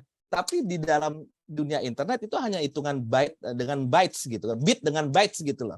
Yang cuma berapa kilobyte saja gitu kan, yang paling 2 kilobyte gitu. Jadi gambar yang segede itu bisa diperas menjadi 1 kilobyte saja gitu. Jadi saya ingin mengatakan bahwa kerahasiaan itu tidak lagi menjadi hal yang sangat pribadi lagi, tapi yang tidak pernah dipikirkan adalah kita itu sebenarnya dunia ini sudah masuk ke dalam dunia digital, tapi perilaku kita itu sebenarnya tidak digital banget gitu loh. Hampir semua data kita itu larinya harus ngisi form bentuknya kertas. Itu pertama, ya kan? You mau ngisi IndiHome, bikin SIM gitu kan. Bahkan pendaftaran mahasiswa baru semuanya kertas. Habis itu diinput di komputer, kertasnya ditaruh di mana? Ya kan? Sama lah di kampus kita pernah punya berita pemusnahan skripsi dibakar, maka semua masyarakat marah. Gitu kan? Tapi persoalannya adalah bagaimana mengelola skripsi ini yang banyak. Akhirnya diloakin. Gitu kan? Ketika diloakin akhirnya dijual. Gitu kan? Belum lagi formulir-formulir yang lain, gitu kan, BPJS segala macam yang semuanya rata-rata memakai kertas, gitu kan. IndiHome memakai kertas. Daftar di MNC atau segala macam itu semuanya memakai kertas semua, dan rata-rata kita mengurus banyak hal pun sudah mulai memakai kertas gitu kan, meskipun integrasinya perlu waktu sebenarnya. Jadi saya ingin mengatakan bahwa dari sisi non digital saja kita punya banyak persoalan Bapak Ibu. Kita punya banyak persoalan. Bagaimana formulir-formulir dalam bentuk kertas itu tertumpuk dengan banyak kemudian dibuang. Nah persoalannya adalah dalam undang-undang perlindungan data di digital itu kita tidak pernah bisa membaca sebuah pasal soal penyimpanan. Siapa yang bertanggung jawab untuk menyimpan data itu, data pribadi itu. Di undang-undang itu, di draft undang-undang itu hanya berbicara soal pengelola menyimpan itu menjadi persoalan. Ya, secara hukum nanti orang hukum yang lebih tepat berbicara soal ini. Beberapa provider, kalau tidak salah Telkomsel atau apa, ketika ada pembocoran data, yang disalahkan adalah operatornya. Yang disalahkan adalah operatornya. Ini operatornya nih yang membocorkan data. Tapi persoalannya adalah lapisan filternya mengakses data itu apakah tidak dilakukan oleh. Oke, saya pikir itu aja Mbak Rati, karena persoalannya kita sudah cukup malam, apalagi besok malam Jumat, dan saya sendirian di sini agak takut juga kalau ngomong malam-malam. Ya, Mas Geri paham soal itu. Daripada saya buka OnlyFans ya Mas Geri ya, lebih bagus kita berdiskusi. Terima kasih. Iya, itu Bapak Ibu dan teman-teman yang masih setia di ruang virtual Zoom kita, 3 pembicara kita. Yang pertama tadi ada Pak Ardi Suteja, Chairman of Indonesia Cyber Security Forum, lalu kemudian ada Pak Geri Firmansyah, Direktur Eksekutif Dewan TIK Nasional, dan tadi pembicara ketiga kita adalah Kang Ruli Nasrullah, dosen kajian budaya dan media di UIN Syarif Hidayatullah. Ya, di catatan saya ini sudah banyak pertanyaan yang masuk. Jadi ini ada pertanyaan untuk semua pembicara di sini. Pertanyaan pertama saya akan coba bacakan di sini. Jadi pertanyaan-pertanyaan ini di-share di kolom chat. Yang pertama itu ada untuk Pak Ardi. Pak Ardi, ini pertanyaannya Pak Ardi dari Mbak Sri. Pertanyaannya adalah, langkah efektif apa yang dilakukan pemerintah untuk mengcounter serangan dari penjahat cyber yang sekarang ini sudah banyak dilakukan. Lalu kemudian yang kedua adalah transformasi digital, ya, sampai saat ini masih jadi masalah, mulai dari anggaran, sumber daya manusia, dan teknologinya. Menghadapi kondisi ini, bagaimana solusi yang memungkinkan untuk bisa kita lakukan? Lalu kemudian juga masih untuk Pak Ardi, dan ini mengakomodir beberapa dari penanya lain yang pertanyaannya sama, bahwa menurut Pak Ardi transformasi digital dari 4G ke 5G itu akankah bisa cepat dilakukan di Indonesia? Jika iya, itu kira-kira kapan? Nah, itu untuk Pak Ardi. Silakan Pak dijawab Pak. Jadi kita ini Pak berbalapan dengan waktu Pak Ardi, jadi bisa dijawab dengan singkat. Baik, terima kasih. Pertanyaan berat banget nih malam-malam, tapi saya coba menjawab ya. Untuk pertanyaan tadi dari Ibu Sri ya, Bu Sri Subekti ya. Jadi gini, kalau bicara upaya counter, saya rasa pemerintah ya tidak bisa kita hanya mengandalkan pemerintah. Kita harus bahu-membahu ya untuk mengatasi masalah ancaman cyber ini. Tidak, karena gini, masalah ancaman cyber ini dan baru terkuak ini kan belum lama ya. Kesadaran kita menyadari keberadaan ancaman cyber ini belum lama ya. Jadi 2017 itu adalah pembentukan Badan Cyber Nasional yang sekarang menjelma jadi BSSN. Sekarang 2022. Nah, artinya apa? Kita masih dalam proses belajar ya. Sedangkan saya di bidang ini sudah lebih dari 30 tahun ya. Saya menginisiasi pembentukan Badan Cyber Nasional itu tahun 2013, baru jadi badan 2017. Artinya ini panjang sekali rentan waktu yang harus kita bangun ya. Nah, ini tidak bisa kita hanya mengandalkan satu lembaga atau satu organisasi. Ini harus menjadi upaya kita bersama. Kita harus bisa punya kemampuan belajar juga secara mandiri ya. Makanya banyak literatur tadi juga Pak Kang Geri juga udah sampaikan, Kang Arul juga udah menyampaikan ya, Kang Dadang juga. Jadi penting sekali kita harus melakukan kolaborasi, kerjasama. Kita harus banyak ngobrol. Di era digital ini kita harus gaul ya. Bahasa anak muda ini harus gaul. Kok nggak gaul kita introvert, udah tertinggal dan dikerjain banyak orang. Ya, harus gaul. Nah, ini juga berlaku untuk lembaga pemerintah, instansi pemerintah. Kalau pemerintah juga yang mau ngatur masalah isu digital ini tidak gaul, ya muncul apa yang terjadi beberapa hari ini di media, rame itu polemiknya nggak ada habis-habisnya, ya. Itu satu. Jadi upaya counter ini harus dibangun secara bersama-sama melalui edukasi, ya, awareness building, ya, kita duduk bareng. Banyak saya sering diundang banyak webinar, itu juga forum-forum yang sangat menarik buat untuk belajar tentang terkait dengan isu-isu yang akan kita hadapi ya. Terus kedua juga ini pertanyaan kedua terkait dengan anggaran ya, SDM, teknologi. Ini masalah memang ya. Kita nih di era digital ini ada persepsi kita bisa jadi negara digital kalau kita leapfrogging ya. Ini lucu, kita loncat katak jauh banget, tiba-tiba udah jadi ya kita bilang tiba-tiba udah ada AI, metaverse, udah pokoknya kita diajarin rawang tanpa ngerti proses ya. Ini kan juga secara logika ya, secara akal sehat, apa mungkin ya kita belajar baru lahir tuh tiba-tiba bayi itu disuruh makan pangsit yang kering gitu. Apa mungkin? Kan harus ada proses. Nah, ini kita diakselerasi proses ini, dan artinya kalau akselerasi proses itu pasti ada tahapan-tahapan yang tidak kita lalui ya. Ini missing link-nya di sini. Makanya saya bilang transformasi digital itu ada 11 parameter yang harus kita ikuti. Kalau ini salah satunya adalah terkait dengan riset dan perencanaan. Ini tidak ada. Udah 70% program transformasi digital itu pasti akan mengalami kegagalan ya. Nah, ini juga pertanyaan berikutnya itu terkait dengan 4G, 5G ya. Saya rasa transformasi digital tidak akan tergantung pada teknologi. Teknologi itu kan enabler ya, mempercepat kita dibangun selera kita ini melalui teknologi ya. Tadi udah disampaikan kita Google itu justru tanpa kita sadari melakukan propaganda untuk membangun persepsi ya, persepsi kita, sehingga kita juga melahirkan suatu demand yang keinginan kita untuk beli handphone baru ya, pakai aplikasi ini. Nah, ini terkait behavior kita, perilaku kita ya, bukan teknologi. Kita mau maju cepat ya tergantung kita. Kita mau mau jadi korban kejahatan di dunia digital ya, itu karena ulah kita juga. Saya sering katakan, kenapa ini menjadi ulah kita? Karena selama ini kita nggak ngerti ya. Kita hobi menampang diri di TikTok, di media sosial, di Facebook, cari jodoh juga di Facebook ya. Di Facebook yang orangnya jadikan temen, pas ketemu ya Allah orangnya kok hitam banget gitu ya.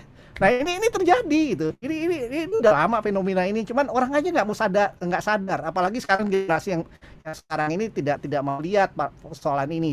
Jadi ini tergantung kita, dan jangan lagi kita menjadi korban kejahatan cyber. Karena apa? Ya kita ini gemar sekali menjual diri tapi nggak dibayar. Ya, kita janji di PSK menjual diri tapi nggak dibayar. Karena apa? Yang kaya orang lain, kita nggak sampai kemana-mana gitu. Nah, pada akhirnya apa? Yang dirugikan kita semua. Nah ini ya harus menjadi tonggak pembelajaran kita semua ya, buat bukan hanya kita aja yang terpelajar, tapi juga buat masyarakat. Kita harus mulai waspada penggunaan media sosial, waspada menggunakan teknologi. Karena apa? Tidak satu pun teknologi media sosial, teknologi terkini, 5G, 4G itu ada teknologi kita. Kita nggak tahu seluk-beluknya. Yang kita tahu, kita hanya sebagai pengguna, titik. Risikonya kita nggak tahu. Nah ini yang harus kita dalami ya. Jadi upaya bersama bagaimana kita ikut membantu meminimalisir resiko-resiko yang akan kita hadapi ke depan ya. 3 pertanyaan ya tadi Mbak Rati. Ya Bapak, ada satu lagi Pak. Ini sebelum saya nanti memberi kesempatan pada penanya yang sudah acung tangan ya, saya satu lagi Pak. Bagaimana membangun zero trust Pak? Nah, saya bilang bangun zero trust sederhana. Saya nggak tahu, mohon maaf ya kalau saya mungkin agak sarkastik ya. Kalau saya dulu kecil diajarin sama ibu saya, ayah saya, jarang sekali kita berkomunikasi atau berhubungan dengan orang yang tidak dikenal. Nah, apakah semua di kita yang hadir di acara ini mengalami proses itu? Itu aja. Kalau menurut saya, kalau itu tidak, berarti kita harus belajar ya. Jangan mempercayai segala sesuatu yang kita lihat ya, apalagi kita nggak kenal. Ya, karena kalau kita tidak kenal, itu jadi masalah. Dan harus diingat, yang namanya dunia maya atau ruang cyberspace, itu adalah hutan belantara. Ya. Hutan belantara yang isinya predator macam-macam. Itu yang harus kita sadari. Nah ini susahnya bagaimana kita mensosialisasikan isu ini kepada masyarakat. Ini jadi tantangan. Ya. Jadi banyak orang masuk ke dunia teknologi ya karena FOMO ya. FOMO itu fear of missing out. Ini sindrom sosial ya. Tapi dia nggak sadar yang dia hadapi di dunia baru ini adalah predator. Nah makanya kita berhadapan dengan berbagai masalah sekarang ini. Demikian. Ya, terima kasih Pak Ardi. Ya, kita kasih kesempatan ada 2 penanya nih dan saya perhatikan sejak tadi memang sudah acung tangan ya. Ini ada Pak Kamarudin Selang. Ya, silakan Pak Kamarudin Selang. Jadi tolong yang singkat dan pada poin pertanyaannya. Ya, terima kasih Mbak Rati. Langsung saja, saya punya kisah ini 4 hari yang lalu. Di mana saya punya data itu, saya duga dicuri, ya dicuri dari laptop saya. Memang aktivitas saya itu, ya setiap saat itu biasa kompres data melalui via online. Ya, jadi pertanyaan saya karena ini data pribadi, semua pribadi dan privasi itu diangkut atau dicuri oleh seseorang. Saya tidak tahu benar atau tidak. Nah pertanyaan saya, mungkin nggak kita punya data di laptop itu bisa dicuri melalui via online? Ya, terima kasih. Ya, terima kasih Pak Kamarudin Selang dari Sulawesi Selatan. Wah jauh sekali ya Pak ya.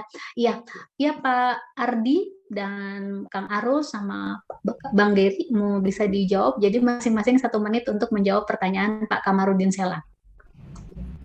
Dari saya, pertanyaan Pak Kamarudin itu jawaban saya bisa banget. Ya. Sekali kita login ke internet, ya, artinya kita berhubungan, berkomunikasi bukan hanya dengan diri kita, dengan cloud, tapi dengan miliaran pengguna internet lainnya. Sekali kita masuk ke internet, jejak digital kita tidak bisa dihapus walaupun di device kita sudah dihapus ya. Jadi kalau ada hal-hal yang tidak pantas ya, itu suatu saat akan menghantui kita dan akan mengikuti kita terus ya. Artinya apa? Ketika kita login ke internet, kita harus sudah mulai berhati-hati ya, ya. Kalau di samping data kita juga bisa diambil, disedot karena di internet kita nggak tahu. Kedua juga di mana kita mengakses internet itu, kita menggunakan fasilitas wifi publik, itu kita bilang isinya predator semua itu ya, banyak orang yang nguping tanda kutip ya. Nah ini kita harus waspadai ya, artinya segala sesuatu yang kita lakukan di internet kita sudah harus memiliki tingkat kewaspadaan yang sangat-sangat tinggi ya. Jangan kita lengah, jangan kita karena FOMO ya, fear of missing out ya. Kita ikut larut tapi kita lupa melindungi diri kita sendiri. Demikian. Ya, terima kasih Pak Ardi. Ya, Mbak Rati maaf Mbak Rati, boleh saya tambah sedikit? Oh ya, silakan Pak. Singkat ya Pak ya. Iya, jadi memang sebelumnya sekitar 3 hari sebelumnya itu saya dapat WA mengatasnamakan Bank BRI. Disuruh jawab ya atau tidak. Tapi saya langsung blokir itu nomor. Dugaan saya mungkin dia mau balas dendam atau apa, sehingga dia retas saya punya data. Ya, makasih Mbak Rati. Ya, terima kasih Pak Kamarudin. Iya, Mas Giri,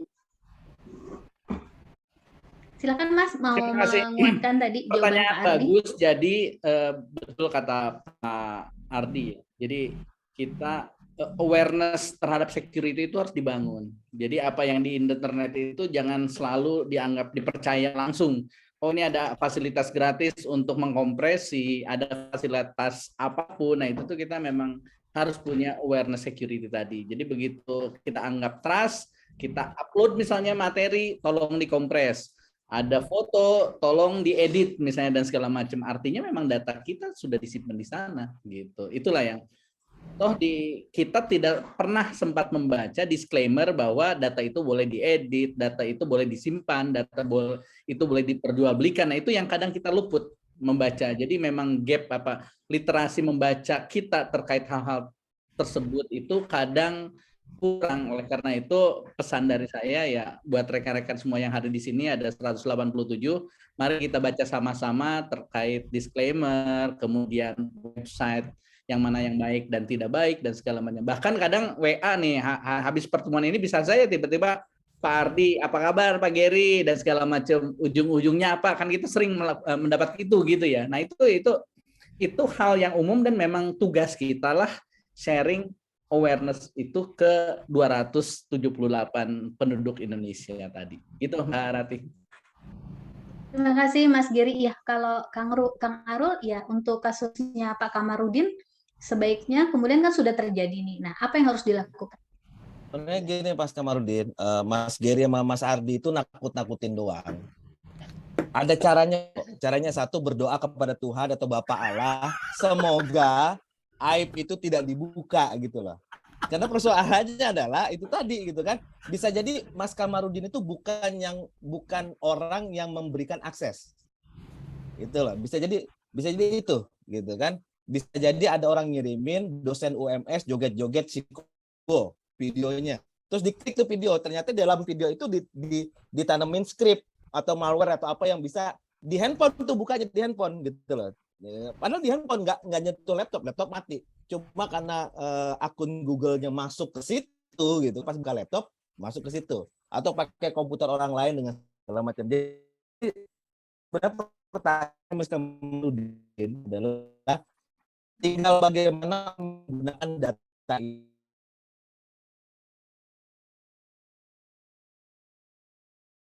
Nah, kalau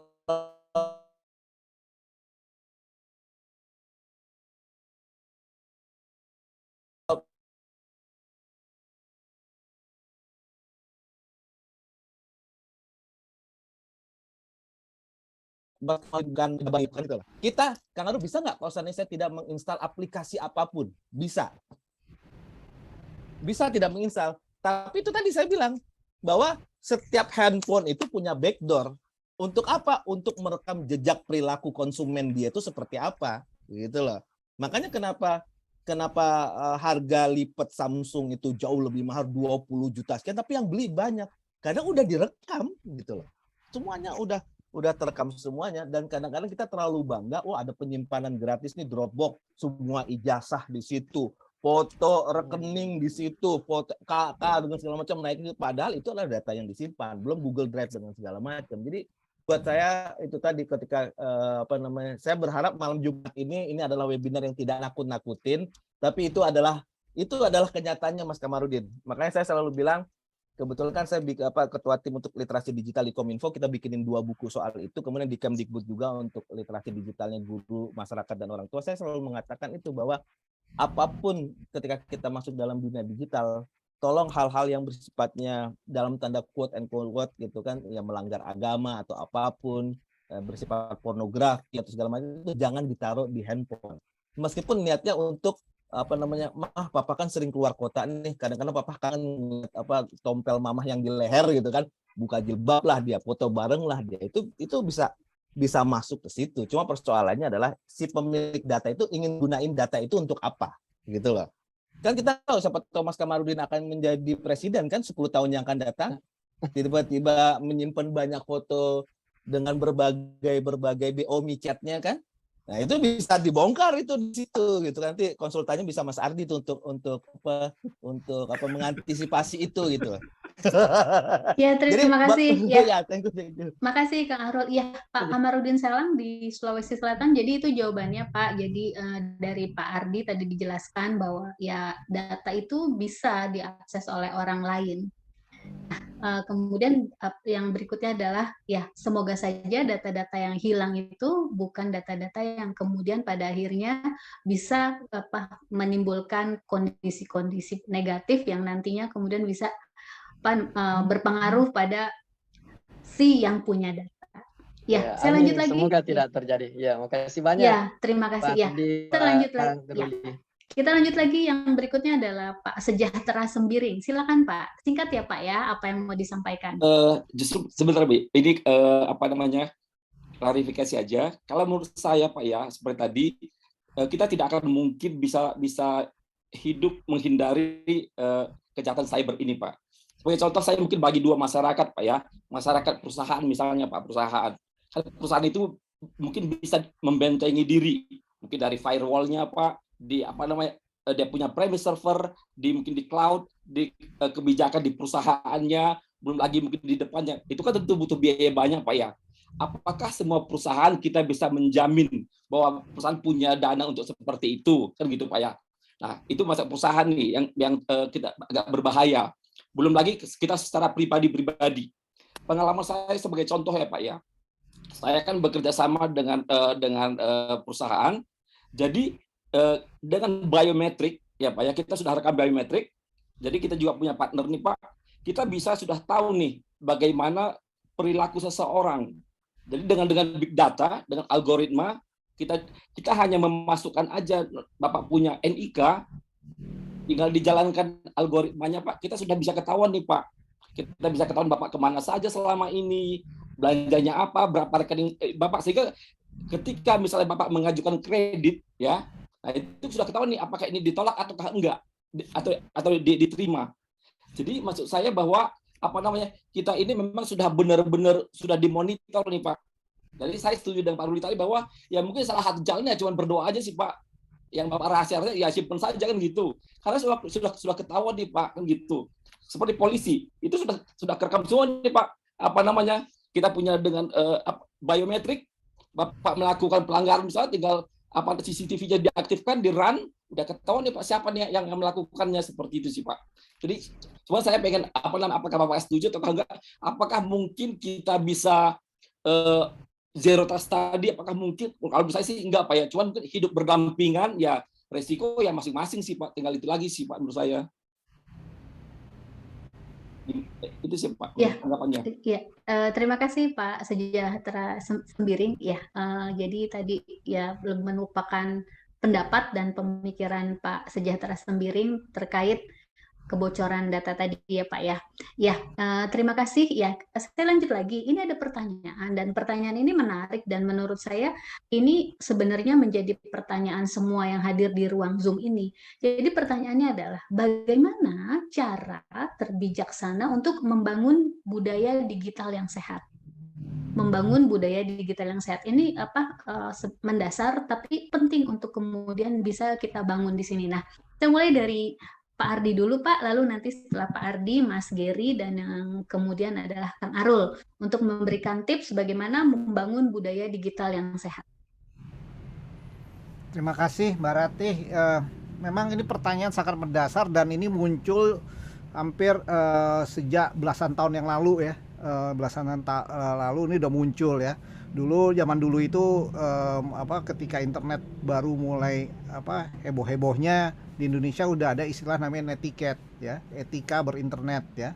Orang sekarang udah nggak pakai istilah itu, udah macam-macam istilahnya, sehingga orang bilang lose track ya, kehilangan esensinya sebetulnya apa etika. Nah, etika itu seharusnya dibangun dari awal ya, makanya saya bilang kita sejak memasuki fase pertama era digital itu tahun 76, kita tidak pernah membangun budaya digital kita ya.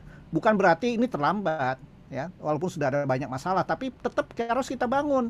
Dan salah satu upaya untuk membangun budaya digital itu harus dimulai dari bangku sekolah yang paling mendasar ya, dari tingkat kita bilang dari K12 ya, dari TK ya, TK, SD ya, seterusnya ya. Karena apa? Sekarang tanpa budaya digital ini kita udah lihat ekses-ekses yang terjadi sekarang ya. Sudah tidak ada lagi namanya saling menghormati di media sosial. Media sosial itu jadi ajang caci maki, fitnah orang, jelek-jelekan orang, macam-macam. Jadi internet ini sudah jadi tempat sampah ya. Tempat sampah yang tidak seperti itu seharusnya. Karena saya ngalami yang namanya awal-awal penggunaan internet ya, bahkan saya termasuk orang yang menjadi early adopter ya internet. Zaman masih mahal, kecepatan juga masih istilahnya, kok sekarang kecepatannya tuh udah dianggap kecepatan aki-aki ya. Saya ngalamin ya. Jadi sekarang memang evolusi ini nggak bisa kita hindari, tapi tetap kita harus bagaimana generasi ke generasi ini harus mengajarkan budaya digital itu. Salah satu di dalam budaya digital itu yang paling penting pokoknya bagaimana kita harus menjaga dan bisa menghormati satu sama lain ya. Jangan menggunakan kemajuan teknologi ini sebagai dijadikan semacam sarana atau senjata untuk justru saling menghancurkan, makin menjelekan. Dan saya rasa itu bukan faedah yang ingin kita dapatkan dengan adanya internet ini ya. Jadi ini menjadi tugas kita bersama untuk membangun budaya digital ini. Terima kasih. Terima kasih Pak Ardi ya. Mas Geri silakan Mas. Ya, biar Mas Arul nggak bilang saya nakut-nakutin nih malam Jumat. Ya, jadi terkait budaya digital itu sama kayak mungkin kita naik motor sekarang gitu ya. Jadi kalau naik motor kita cerita banyak kecelakaan, yang meninggal banyak gitu. Tapi itu adalah sebuah kendaraan yang memang kita butuhkan, sederhananya gitu. Oleh karena itu rekan-rekan harus tahu resikonya. Jadi kalau kita lihat dari sifat internet itu saat ini adalah cepat dan luas. Kadang kita kalau ngobrol di warung kopi ya ngobrol apapun ngalor ngidul oke-oke aja. Tapi kalau ngobrolnya itu di internet baru juga ngobrol udah tersebar cepat dan luas, belum kita pulang orang udah tahu gitu ya. Jadi kesadaran itu yang memang kita harus bangun buat seluruh masyarakat bahwa impact-nya itu demikian cepat dan luas, resikonya jadi ketahuan. Juga sekarang itu masih internet itu sukar melupakan, lain dengan mantan gitu ya. Jadi kalau internet itu apa yang sudah dilakukan tuh kata Pak Hardi itu apa yang sudah diupload itu sudah dihapus di internet gitu ya. Jadi kalau masih nyari-nyari siapa Ariel gitu ya, mungkin masih ketemu ya Kang Ruli ya, Kang Arul gitu ya. Misalnya seperti itu karena internet bisa melupakan gitu. Jadi buat rekan-rekan semua tahu sifat perilaku internet ataupun teknologi seperti itu, kita jadi harus lebih waspada gitu ya. Tapi ya kita tidak bisa, apalagi di sini banyak mahasiswa, dosen tiba-tiba harus Scopus misalnya jurnal ya semalaman harus browsing gitu ya, harus mencari materi. Ya, oleh karena itu kita harus sadar diri bahwa resiko bisa seperti apa karena terukur, jadi kita bisa mewaspadai apa yang kita lakukan di internet. Barangkali itu Mbak Rati ya. Ya, siap Mas. Terima kasih ya. Kang Arul silakan Kang. Tadi poinnya jangan bikin kita jadi pada takut nih malam Jumat sekarang. Gimana ya kalau membangun budaya digital, karena persoalannya saya salah satu korban itu. Saya bukan Ariel ya, saya nggak tahu, mungkin Mas Geri lebih paham yang Ariel itu yang dimaksud apa, saya juga nggak paham. Mungkin bisa di-share Mas Geri yang dimaksud Ariel itu apa. Saya tuh 2 bulan ini bahkan udah kena carpal tunnel syndrome di tangan kanan, saya udah nggak bisa lagi megang mouse segala macam karena kekerapan di digital itu sampai karena saya tidur kan cuma 1 jam aja sehari gitu kan, karena perbincangan internet tuh malam sampai subuh tuh saya ngelihat. Kemudian saya juga kemarin itu kena serangan yang sangat luar biasa sampai anxiety banget sampai ke psikiater gitu kan. Jadi waduh, saya bilang ini kondisinya seperti apa gitu kan. Bahkan kita sendiri yang hati-hati itu bisa selip loh. Tokoh pers nasional ada yang selip. Ada profesor Indonesia itu ada selip juga gitu. Jadi artinya ini adalah budaya yang memang apa namanya, memang menjadi sesuatu yang miss lah gitu loh. Jadi kayak kabut gitu kan, bentuknya aja tapi dipegang nggak jelas gitu. Jadi buat saya sih cuma satu, kalau Anda nggak kenal dan nggak pernah bertemu secara fisik gitu kan, lebih bagus di internet nggak usah jadi teman, itu aja gitu kan. Karena persoalannya di situ gitu kan. Karena persoalannya kadang-kadang kita akan melihat, oh ini mahasiswa saya nih, kemudian kita approve, ternyata setelah di approve itu ternyata banyak hal yang sifatnya itu ternyata bukan teman atau siapa gitu. Jadi buat saya sih bagaimana cara membangunnya, kita tidak perlulah banyak teman juga di dunia nyata, sementara teman di dunia virtual, sementara teman di dunia nyata itu lebih enak diajak ngomong. Tanyalah Mas Sembiring, Mas Kamarudin, lebih enak diajak ngopi, lebih enak diajak main gaple dengan segala macam. Saya pikir itu, Mbak. Ya, terima kasih Kak Arul. Iya, ini ada satu penanya lagi, ada Pak Hadi. Pak Hadi, silakan Pak, apa yang akan disampaikan, dan sekali lagi yang jelas, padat, singkat, karena kita diburu oleh waktu. Silakan Pak. Baik, terima kasih. Mohon maaf terakhir untuk Pak Gary atau Pak Ardi mungkin ya. Jadi pernah saya tempat kerja itu sedang mengajukan untuk ISO Pak, keamanan data. Jadi salah satu sikap kita itu adalah mematikan email, Gmail yang macam-macam itu kalau kita tidak lagi menggunakan laptop, meskipun laptop itu milik kita. Mungkin bisa di-share Pak tips-tips apa yang bisa kita lakukan untuk keamanan data kita pribadi. Gitu Pak. Makasih Pak.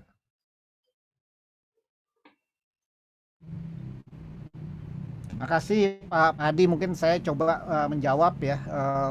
Sebetulnya kalau di perusahaan itu ya, kebetulan saya cerita pengalaman yang sekarang kita sedang bangun di grup perusahaan di mana saya ikut juga bernaung. Itu juga kalau kita ingin membangun keamanan data di organisasi atau lembaga, kita juga harus melihat membatasi ya akses kepada data-data di perusahaan. Nah, salah satu pintu akses ke dalam perusahaan itu yang harus kita batasi adalah melalui device. Selama ini kan banyak perusahaan itu membiarkan karyawan menggunakan device masing-masing, laptop pribadi, handphone pribadi.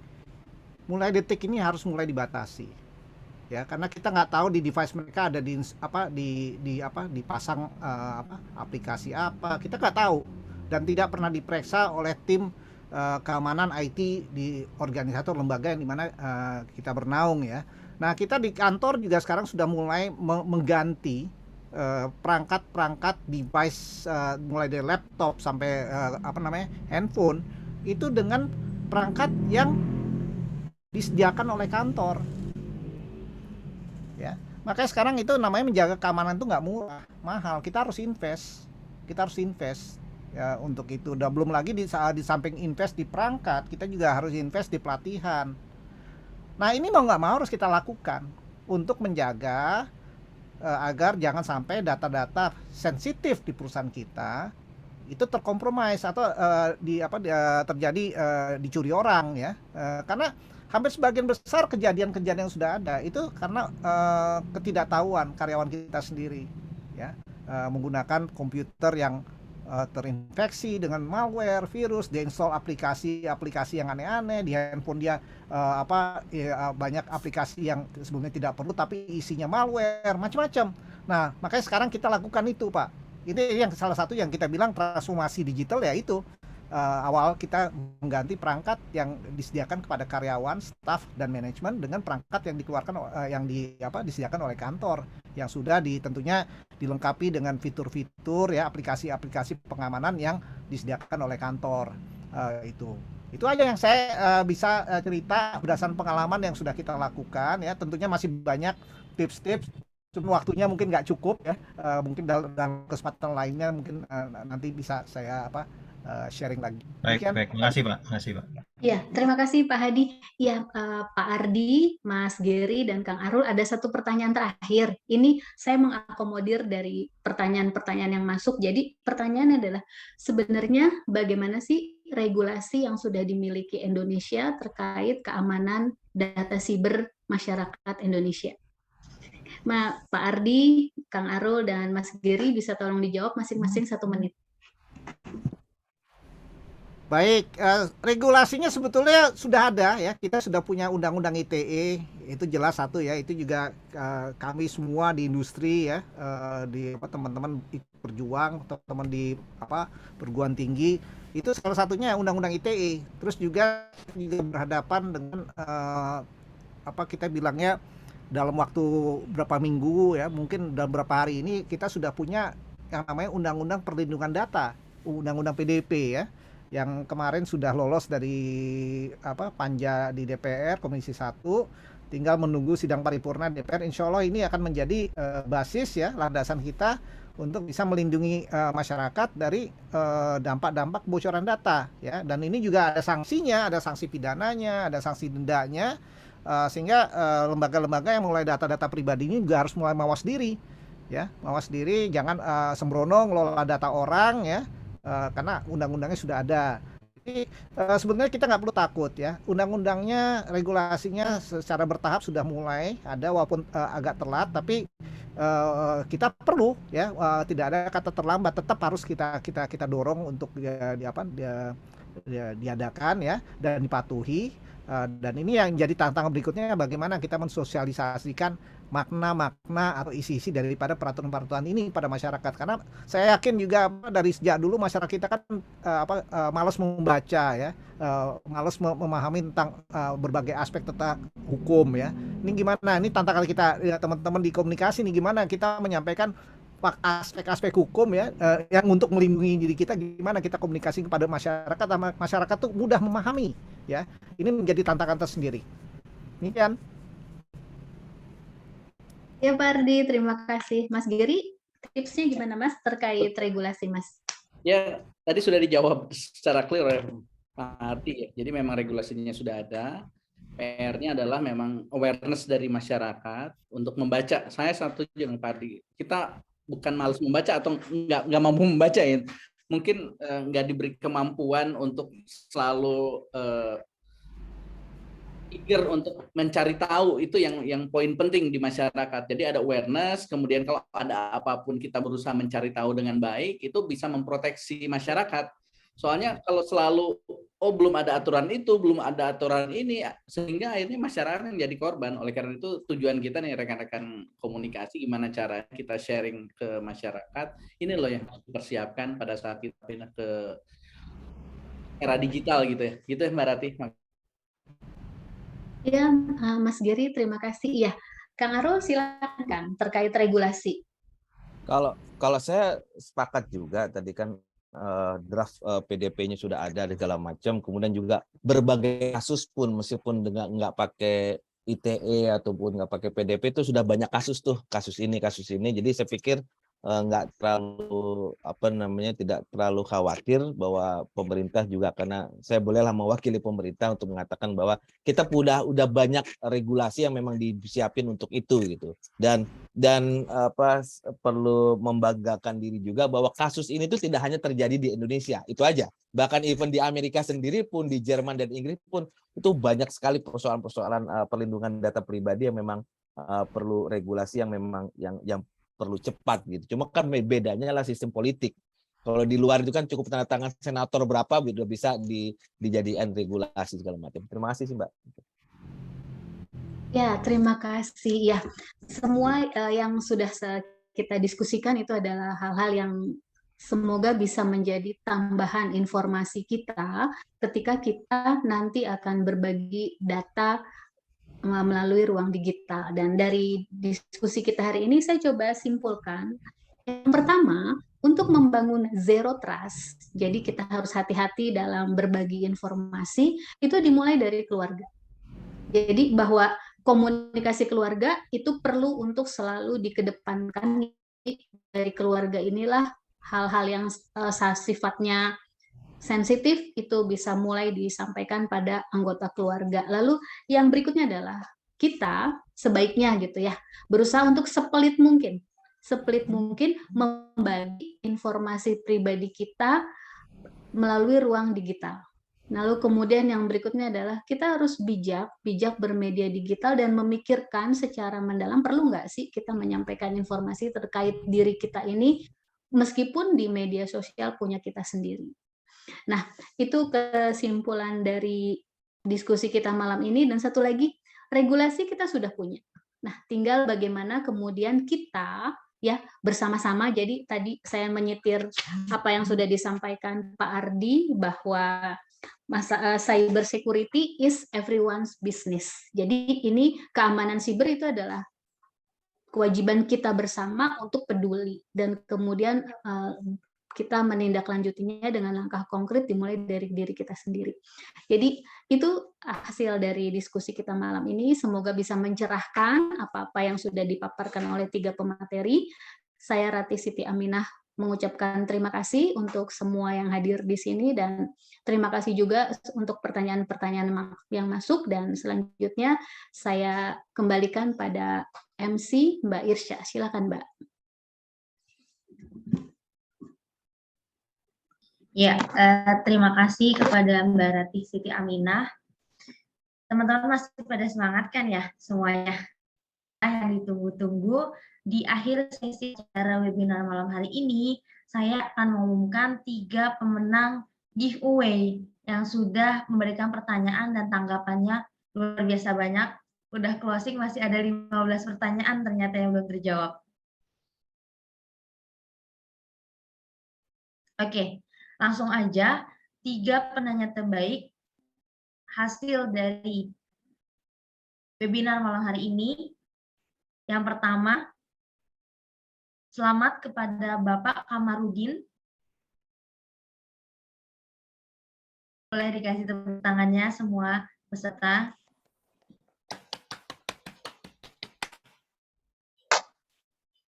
Yang kedua, selamat kepada Bapak Hadi.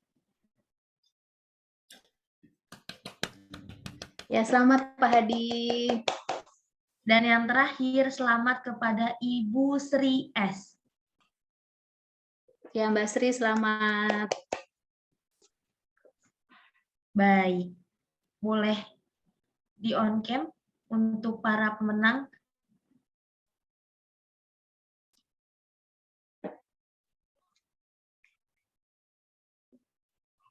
Halo, Ibu Sri.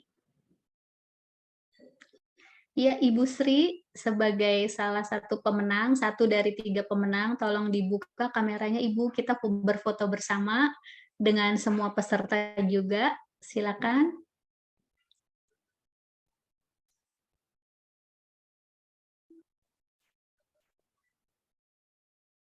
Baik, Ibu Sri Sulti.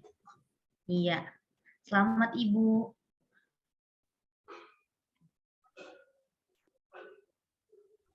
Terima kasih, maaf saya lagi buka jilbab. Oh iya, baik. Oke. Ya, terima kasih untuk seluruh peserta yang telah hadir pada acara webinar malam hari ini. Terima kasih juga untuk narasumber-narasumber hebat yang memaparkan materinya, sehingga banyak sekali insight-insight yang bisa didapatkan oleh para peserta dari webinar malam hari ini. Dan selamat juga untuk 3 pemenang giveaway. Hadiahnya bisa diklaim di panitia nanti setelah selesai acara. Lalu nggak lupa untuk semua peserta harap mengisi absensi supaya bisa mendapatkan e-sertifikat. Akhir kata saya ucapkan terima kasih banyak. Wassalamualaikum warahmatullahi wabarakatuh. Mohon maaf apabila ada salah-salah kata. Bapak Ibu, mohon maaf sebentar. Belum keluar, kita foto bersama terlebih dahulu ya, Bapak Ibu. Sebelum live, mohon untuk membuka kameranya semua Bapak Ibu. Ya, Bapak Ibu, kita sebelum mengakhiri diskusi kita hari ini tentang gagap digital di era komunikasi siber, kita berfoto bersama dulu. Mari silahkan tolong dibuka kameranya. Supaya fotonya ya. semua lengkap. Panitia, ya, tolong kasih aba-aba ya. Kasih aba-aba. Untuk fotonya semua lengkap, mohon tidak ada yang mengetik di kolom chat dulu ya, supaya tidak muncul pop-up. Oke, ini halaman pertama. Senyum semua, 1, 2, 3. Ini cukup banyak, ada 6 slide di sini. Slide kedua, 1, 2, 3. Oke, slide ketiga, 1, 2, 3. Ya, slide keempat, 5 dan 6 ini semuanya nggak ada yang on cam nih. Aduh, mohon maaf, tidak bisa difoto karena apa yang mau difoto hanya gambar saja. Oke, kalau gitu, sekian. Terima kasih Bapak Ibu. Saya kembalikan lagi kepada MC. Baik, terima kasih untuk semua yang telah hadir pada webinar malam hari ini. Saya Irsya Maharani, mohon maaf apabila banyak salah kata. Boleh meninggalkan room chat. Sampai jumpa di webinar selanjutnya bersama. Terima kasih semuanya, Kang Arul. Terima kasih Kang Gedi. Terima kasih semuanya. Terima kasih pembicaraan. Arul, Mbak Eni. Jumpa di Screen Talk berikutnya. Kang Arul, Bapak Ibu semua. Sehat selalu semuanya. Sampai jumpa. Sehat semuanya. Kalau ada saran, kritik, atau usulan-usulan, boleh di-share di grup yang terbentuk ya. Boleh juga usulan untuk webinar selanjutnya ya Mas Haji ya. Betul. Yap, Mas Jojo. Sebaiknya jangan terlalu malam Pak, ini di Indonesia bagian tengah udah jam berapa ya? Setengah iya. Benar. Terima kasih Pak masukannya Pak.